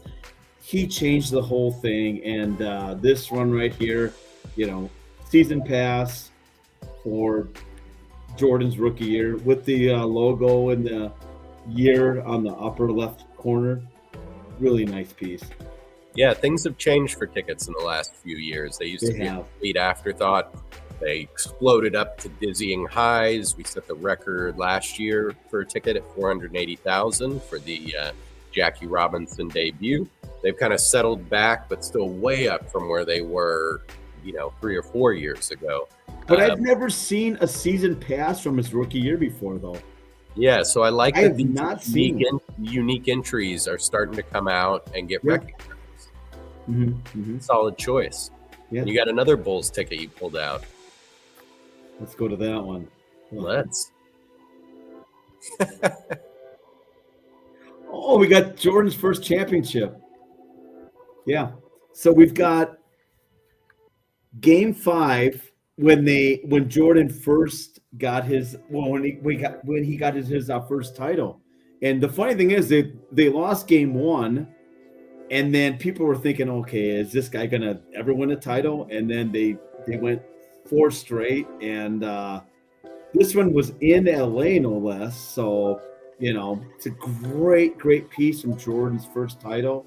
And remember that celebration afterwards? He was crying. Yeah, him and his dad. Yep, him and James. Yep. looked like 1,000,000 pounds had been lifted off his shoulders. I know, because he was the guy that could never win it, and then all of a sudden, they started winning, and then they swept through him after game one. They won the next 4, and amazing. A real passing of the torch to him beating Magic for that first one. It was. You're right. You're right on that. All right. Really unique ticket here. This is a modern one, which hard copy tickets are hard to come by now, but I'm going to do my Mike Breen impression here. Mike Breen voice. Mike Breen. Curry. Back to Iguodala. Up for the layup. Oh, blocked by LeBron. LeBron James with the rejection. That's what happened at the end of that Game 7. One of the most incredible series in NBA Finals history. LeBron back with the Cavs. They were down 3-0, 3-1, came back, won it in Game 7. And that Game 7 was back and forth the whole time. That LeBron block on Iguodala off the board with just a few minutes left. Then Kyrie's three-pointer with 53 seconds left gave the Cavs a lead they didn't relinquish, and he got them their first title. So this is a full ticket for that Game 7, and it's signed by LeBron. There's only 6 signed examples in the PSA Pop. So very cool, especially if you're a Cavs fan. I mean, that was the greatest moment in Cavs history. Second, the number 2 moments when they got LeBron. So huge piece here for Cavs fans and Cleveland sports fans. And another unique ticket. You just don't see the hard copy modern tickets. But also keep in mind, his autograph is very, very difficult. He doesn't do, he does upper deck, and to get him is extremely tough. So you don't see LeBron too much on stuff, and that is one of the best tickets that you could own, actually, of him, because that moment we'll never forget that moment. Absolutely. I mean, and that he doesn't do a lot. He's not going to do a lot more, going forward either. So, great ticket. Thanks. I chose it myself. This next one you have, I think, is my favorite Kobe ticket as far as the game. It was a Sunday night. I'll never forget it. The Lakers are I think they're the only team in the NBA that has Sunday night games. And I remember when it was, I think it was against the Raptors. And the thing on that ticket is, I mean, nobody would have ever thought about it. And then all of a sudden, it was a Sunday night game, and he hit 81 points. And I don't know if somebody's going to hit that again anytime soon. And it's a gorgeous, gorgeous ticket. It's not the Ticketmaster, it's the actual season ticket. And when I saw that, I'm like, my goodness, that is a hard one to find. Yeah, I don't think anyone's going to get to 81 again. But I'll tell you what, if I had to put money Luka to do it, no, I would take Damian Lillard. You're funny. He scored 70 last year in a game. He just has that killer instinct, and he's a guy that if he gets close, he's going to want to get it. And with the Bucks, he'll be on a team where he's not going to be double teamed the whole time. We'll see what happens. Bucks and Mavs in the finals. We'll see what happens. If he scores 81 for the Bucks next year, you owe me dinner, Tony. All right. For the whole year, though, I think. All right. You had another cool Kobe ticket here as well. It was his first game. Yes, first home game. Let's go to that one. So yeah, I mean, he hurt his hand. I remember he hurt his hand in preseason, and this is his first actual home game, which I think, for him, I mean, nobody would have thought to keep this ticket. And again, it's a great, beautiful, beautiful ticket, full ticket. I mean, his stuff is.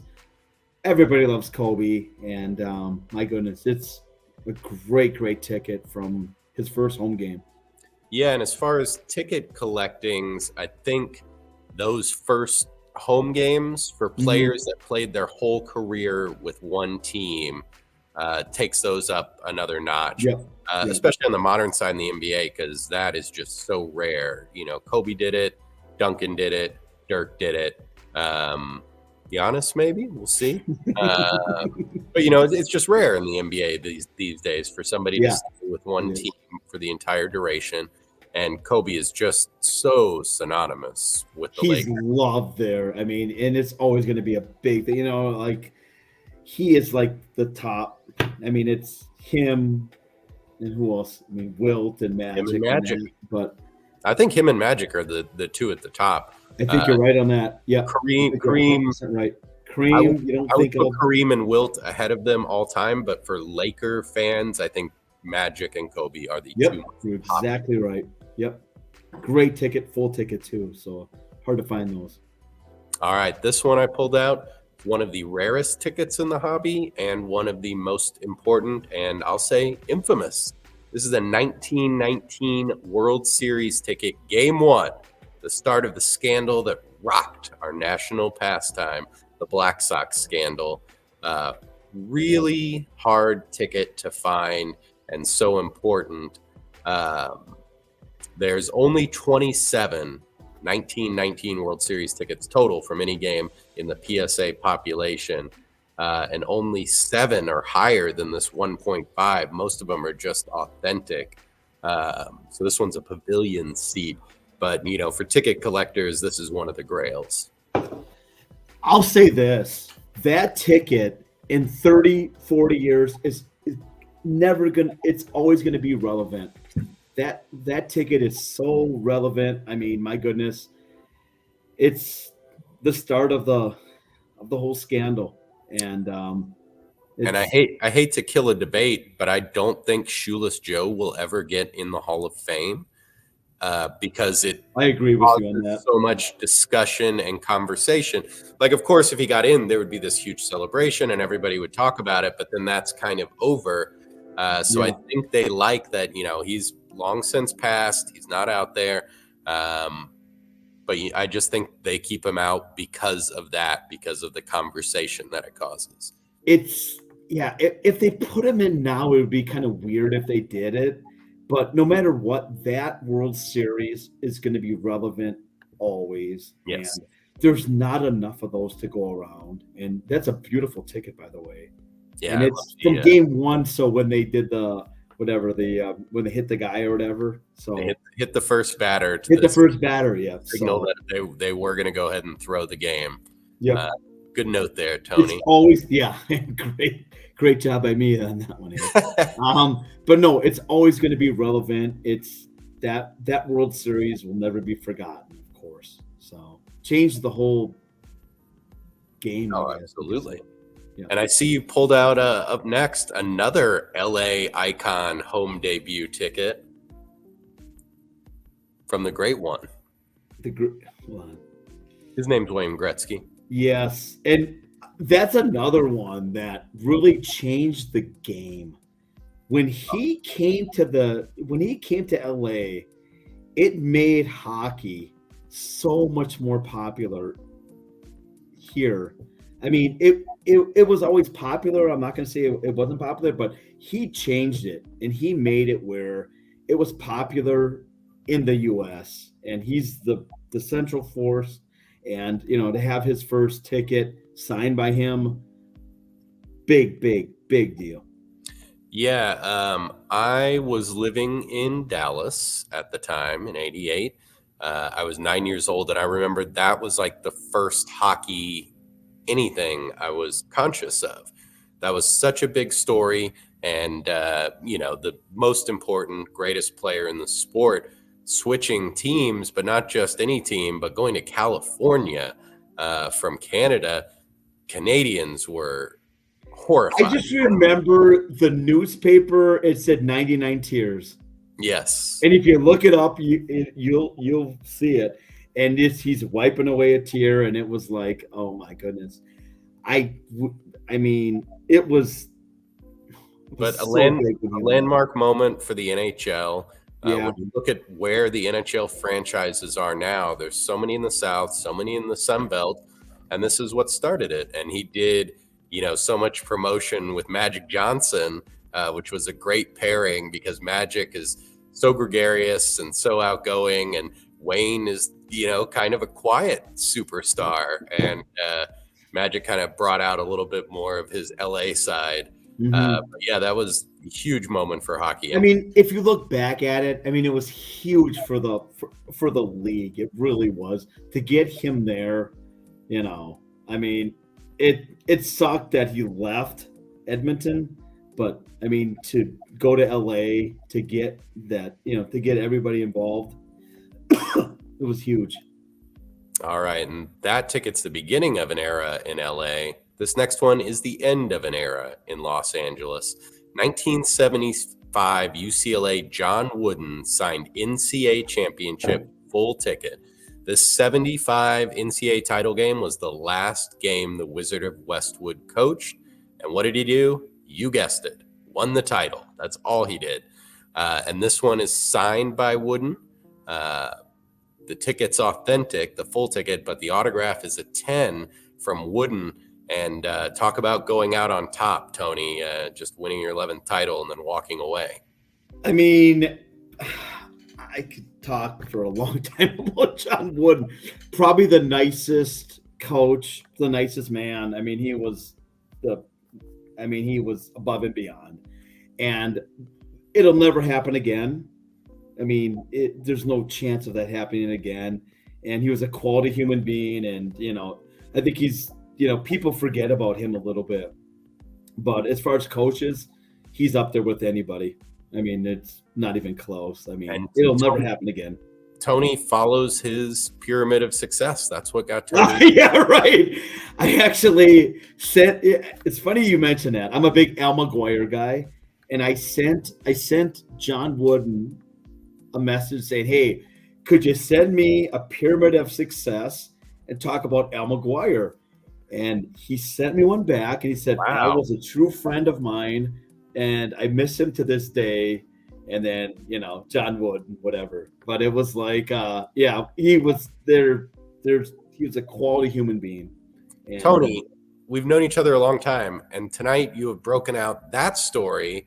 Yeah. John Wooden sent you a personalized one. No, absolutely. And one of my good friends used to do his camps for 25 years. So he used to go out from Sheboygan. He would go out to LA and do his camps. And he said he was just the nicest guy you could ever imagine. So I believe it. Those are two stories. Exclusive. All right. This next one, unique ticket that I remember this event or this series. This is a 1998 Comic Relief full ticket, the charity comedy series.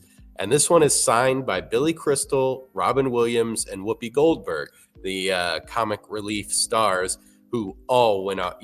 They were huge stars at the time. Wow, I love that. Even bigger stars. Really cool piece. The autographs all graded out at a 9. Robin Williams, of course, sadly has passed. Billy Crystal, still a massive star. Whoopi Goldberg has gone on to do so many things. She won an Oscar even. But Comic Relief was a great charity event, and I remember watching it on HBO all through the 90s, and I saw this ticket come in, and that's really unique. I got to imagine that's one of the very few signed by all three. I've said it many times. I've said it so many times. Sports guys, they'll be signing autographs, at shows. Entertainers, much harder to get. Yes. And they don't do autograph shows. Whoopi Goldberg, they just don't do shows. And to get their autograph, much, much, much tougher. And I gotta imagine this one was somebody who got to go backstage. Absolutely. I bet you're right on that. Yeah. Had the ticket and got all three to sign. So even if you've been backstage at something like that, it's rare that the three stars are all together where you could get them all at the same time. Once people don't think about getting that stuff signed. They're just happy to be there, and they're like, you don't think about getting autographs. But great piece. Yeah, very cool. I love the holder. I love the ticket too. And we talked about it for a bit now. One surging area of the hobby is signed vintage cards, which used to be you never wanted to get cards signed, and we have seen some wild prices. We could talk about this for a long time. Yeah, so we have a really great selection of signed cards in this auction, including, if you follow us on social media, you saw the incredible run of Mickey Mantle signed cards. Every Mantle entry signed. We had some in our last auction. We have some in this auction as well. But there are so many autographed vintage rookie cards in this auction. You can see right here, we have the Willie Mays signed Bowman rookie card. Very cool. And then we also have a Hank Aaron 54 Topps signed rookie card. And then we have, how about 1969 Topps Lou Alcindor rookie card. And look how good he did. Not much spot to sign on that one. Found the perfect spot right there. And then another tall boy, a 65 Topps Joe Namath signed rookie card. How about that for iconic rookie cards signed? You know, and the whole thing is, I've been in autograph lines before, and years ago, you know, you would go up to a guy and try to get it, you know, not try, you would get his autograph on his rookie card, and they would tell you this is going to kill the value of it. And I've seen it more than once, and now it's gone the whole opposite way, where guys are charging more now to sign the rookie card. I mean, they see the prices. Absolutely. Yeah. I did a show in Toronto. I'll never forget it. Bobby Orr, $700 to sign his rookie card, and there was a line out the door. Wow. And you know, and now you're seeing every athlete now charges more for their autograph on a rookie card because it's so much more valuable. Because before they, you know, you were killing the value, but now it's gone the other way. So yeah, and I haven't seen many of these Namath ones signed. I think that's you know what? I was in Chicago 6 years ago when he did his last show. He has not done any shows since. He does not do anything. He's having some health problems just as far as getting around. No surprise. Everybody knows about his knee injury. So that doesn't surprise me that he's now. No, the problem was I went to the show and it took him forever. But you know what? He was literally the nicest guy I've ever met. He talked to everybody for like 2 minutes, and it took like hours to get his autograph because he would literally talk to you and ask you questions. And he was he was legitimately the nicest guy I've ever met. He was unbelievable. I'd love to see you two get a reality show, Tony, you and Namath. I saw the hologram thing he did at the Hall of Fame, and it was beautiful. But he was, I swear to God, he was standing up he was standing on a table, not sitting down, and he talked, and he was so genuine to every single person. But he has not done a show since then. It was Chicago about 5 years ago.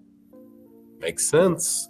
All right, Tony, you had a iconic signed rookie card as well. Wayne Gretzky, and he's another one. He doesn't do any signings at all. And it's the O-Pee-Chee, which everybody wants. And I go up to Canada all the time, and everyone brings them up, and you know we've had record sales on these, but Gretzky does not do any signings. You know, anything he does, you have to meet him or go and get him. And this is another one. Great. I mean, it's his rookie card, O-Pee-Chee, no less.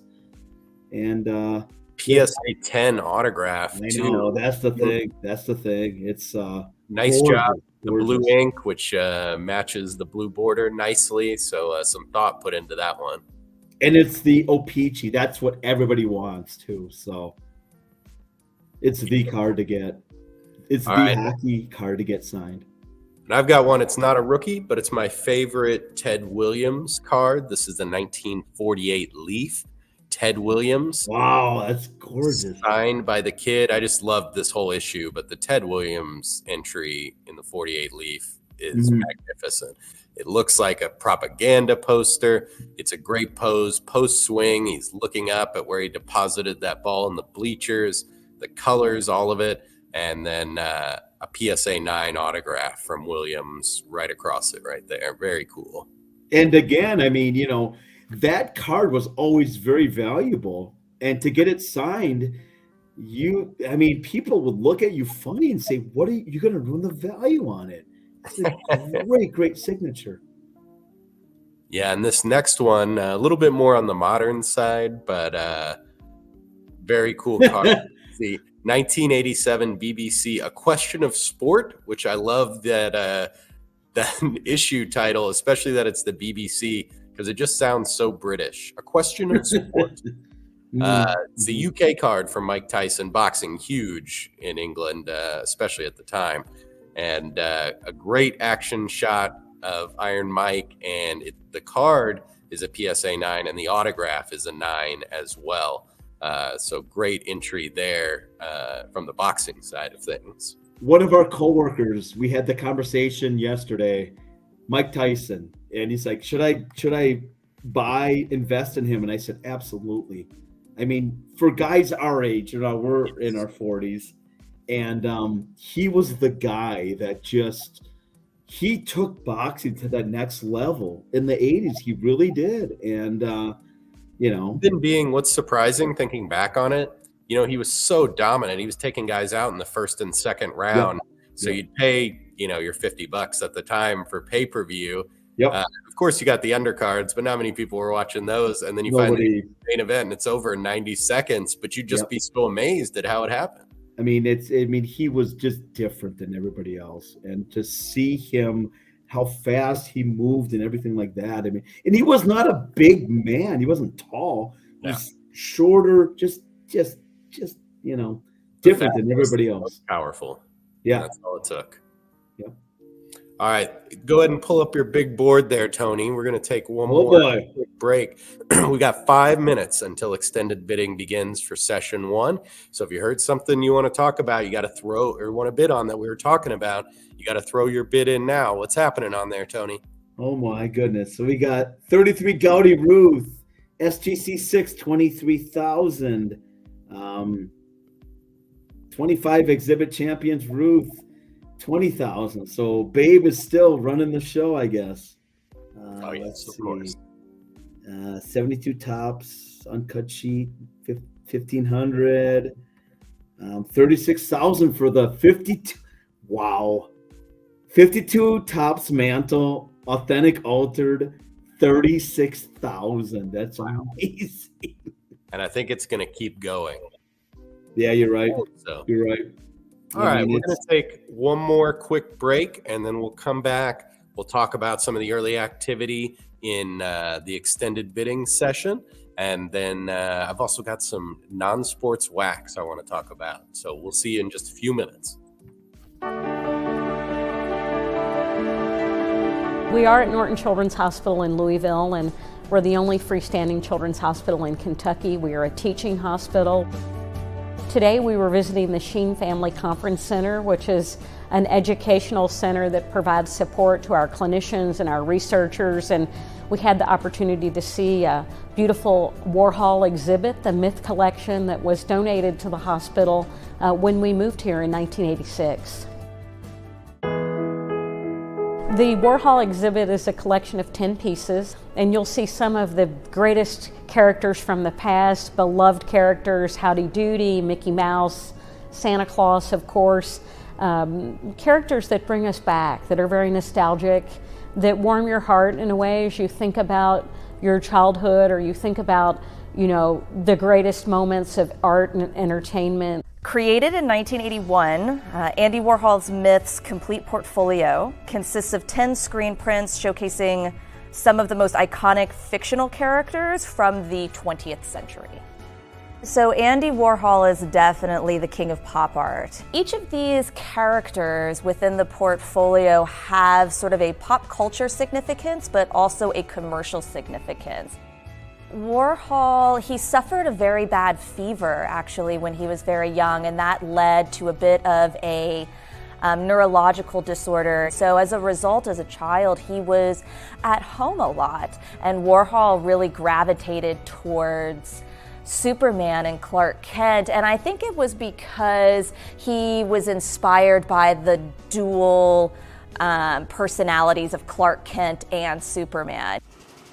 The dollars from this sale will directly benefit our neonatal intensive care unit, one of the top neonatal units in our country, and it will give the smallest infants the greatest chance at a healthy life. A level 4 NICU is the highest level of care that you can provide in a neonatal intensive care unit. And what that means is that we take care of not just the smallest babies, but the sickest and most complicated babies.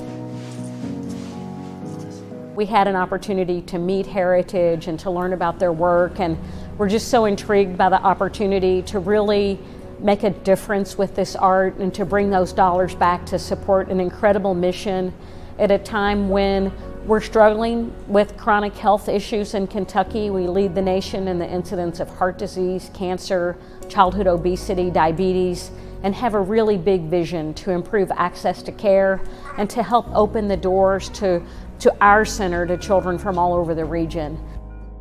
Warhol used for each of the images within the Myths portfolio either his own Polaroids or other source material to use as a reference for each of those works. And actually, it was very common practice for Warhol when he was creating most of his more famous portraits. He wanted to capture people in a very organic state or position.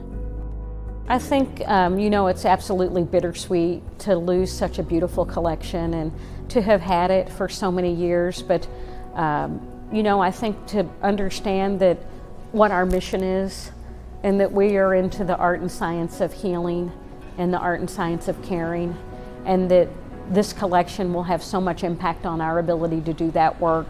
Hopefully a small piece of the Norton Children's family will go with them.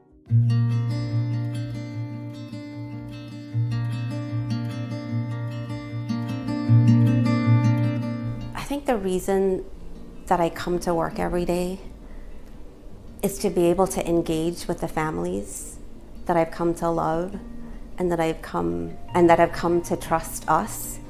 I most enjoy seeing the fighting spirit of the babies. I most enjoy seeing a mama able to change a diaper for the first time, or breastfeed for the first time, or even just snuggle for the first time. Things that parents take for granted, but that oftentimes in a NICU setting are just not able to be done. And so to me, if I can walk in a room and say, hey mama, you got to snuggle today, that brings me to work every day.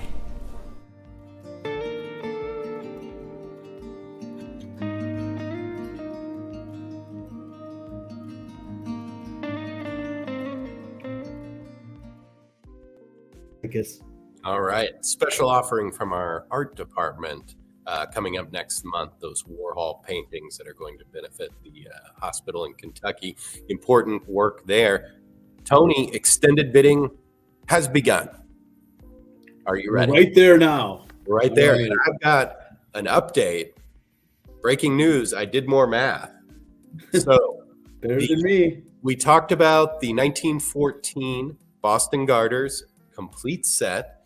It is being offered as the complete set, and all 12 individually. It will sell for whichever is more, the bid on the complete set or the total for the individuals. Right now, the complete set at the beginning of extended bidding is at $525,000.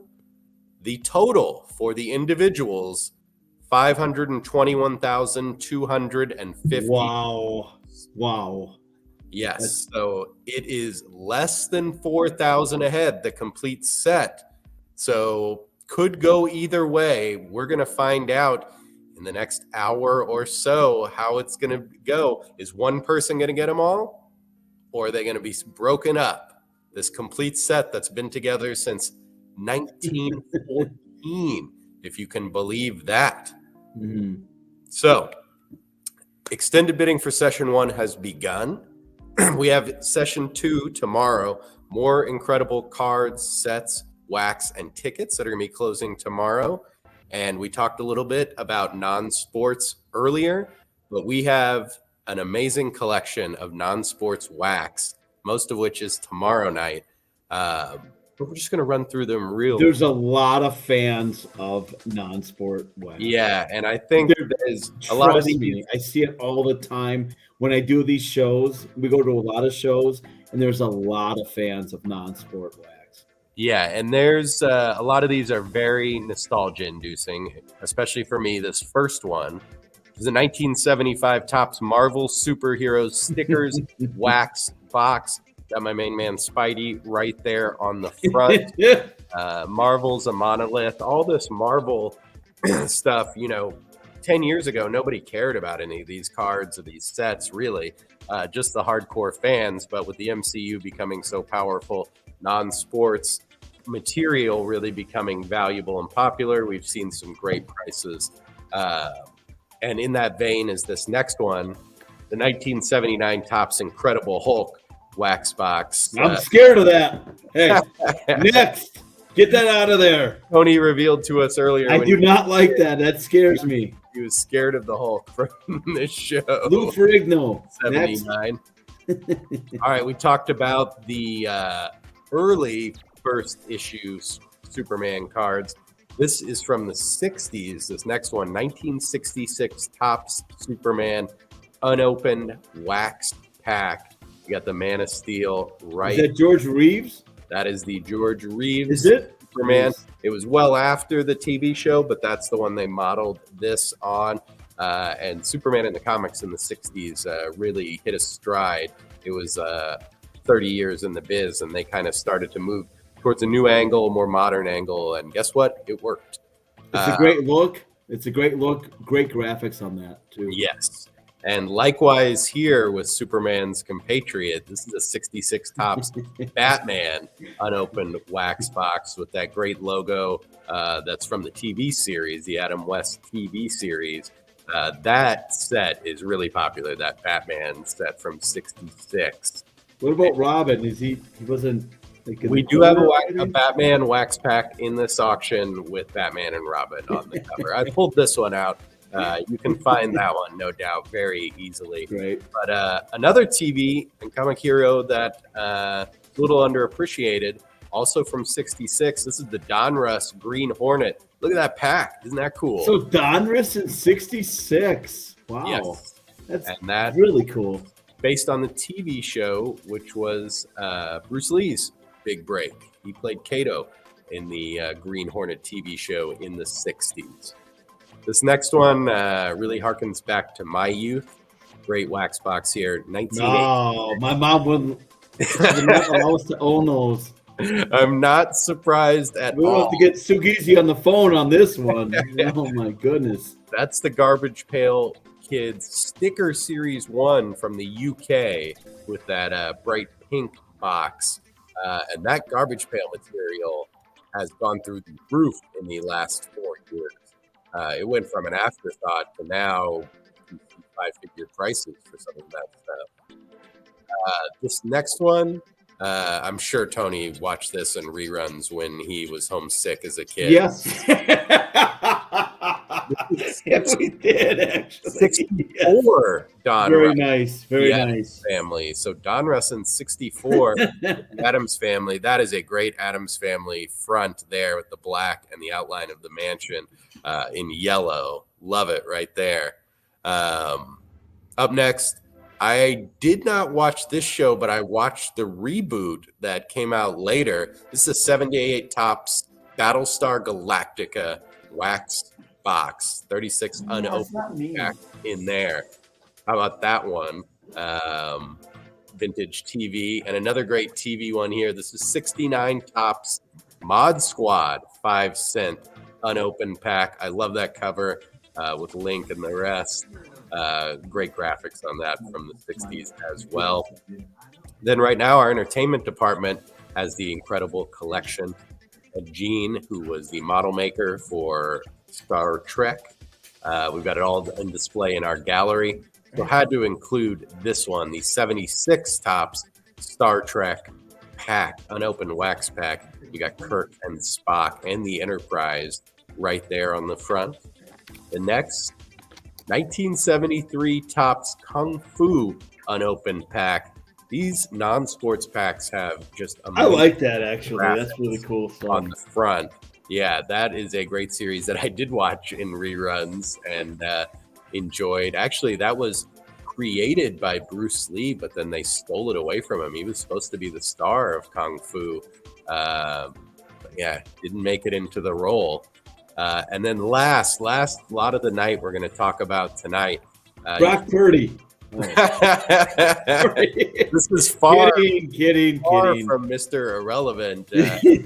Talk non-sports without the 64 Topps Beatles black and white. And you got the lads there on the front. The lads. Great call. Great non-sports material. Most of that will be closing tomorrow night. So if you're getting into it, check it out. Tony, it has been a pleasure as always. We should get together more often like this when we're in separate Next week. Next week, let's do it. All right. We'll be back in the office next week. So extended bidding for session 1 is going to continue. You can check out our social media for updates on that. Session 2 closes tomorrow night. More incredible material. So we want to say a huge thank you to the consigners who trust us with your treasures. We really appreciate it. Good luck to the bidders tonight and tomorrow. We also have our Icons Photography auction open, which is an amazing collection of photos, Type 1 photos from all sports and also entertainment, historical. There's some great entertainment photos in there and some really important historical photos. There it is, Tommy, on the ball. Wow. Oh. Very good, Tommy. Michael Jordan photos, some vintage baseball, some really impressive Wilt photos, Marilyn Monroe, the Beatles, World War II, NASA. That Jordan photo everyone's talking about, though. Yeah, let's take a look at that one. At the top. Everybody's talking about that. So this one has got it all as far as a Jordan photo. He's got the Air Jordan 1s over his shoulder. It's a rookie Jordan. Gorgeous. Vintage autograph too. Autograph. That's a PSA 10 also. In our opinion, this is the greatest Jordan photo that exists. And we're going to find out. The auction closes October 12th. But if you're into photography, you probably already know about it. But that is a growing genre in the industry. And we've got some of the best examples you could ever want for your collection offering there. It's amazing. It is amazing, and that photo will break records. I'm telling you right now. From the people are talking about those photos, and it's going to be amazing. It really is. And we also have to thank our production team and the videographers and the dozens of people who are working so hard all night to put this broadcast together. I didn't think 24 people would be enough to do it. But so thank you to them. One thing, we are in Nashville this weekend. We're going to be in Montreal next weekend for the show there. So if anybody wants to talk about the industry, please stop on by. We'd love to talk to you guys. Thank you for joining us tonight. And Tony, if they want to get in touch with you, how can they reach you? 214-409-1997, TonyG@ha.com. And I'm Mike P at ha.com, or you can direct message any of our sports social media accounts, and I'd love to talk to you. Good luck in the auction tonight and tomorrow, and have a great night. Take care. We'll see you, Mike.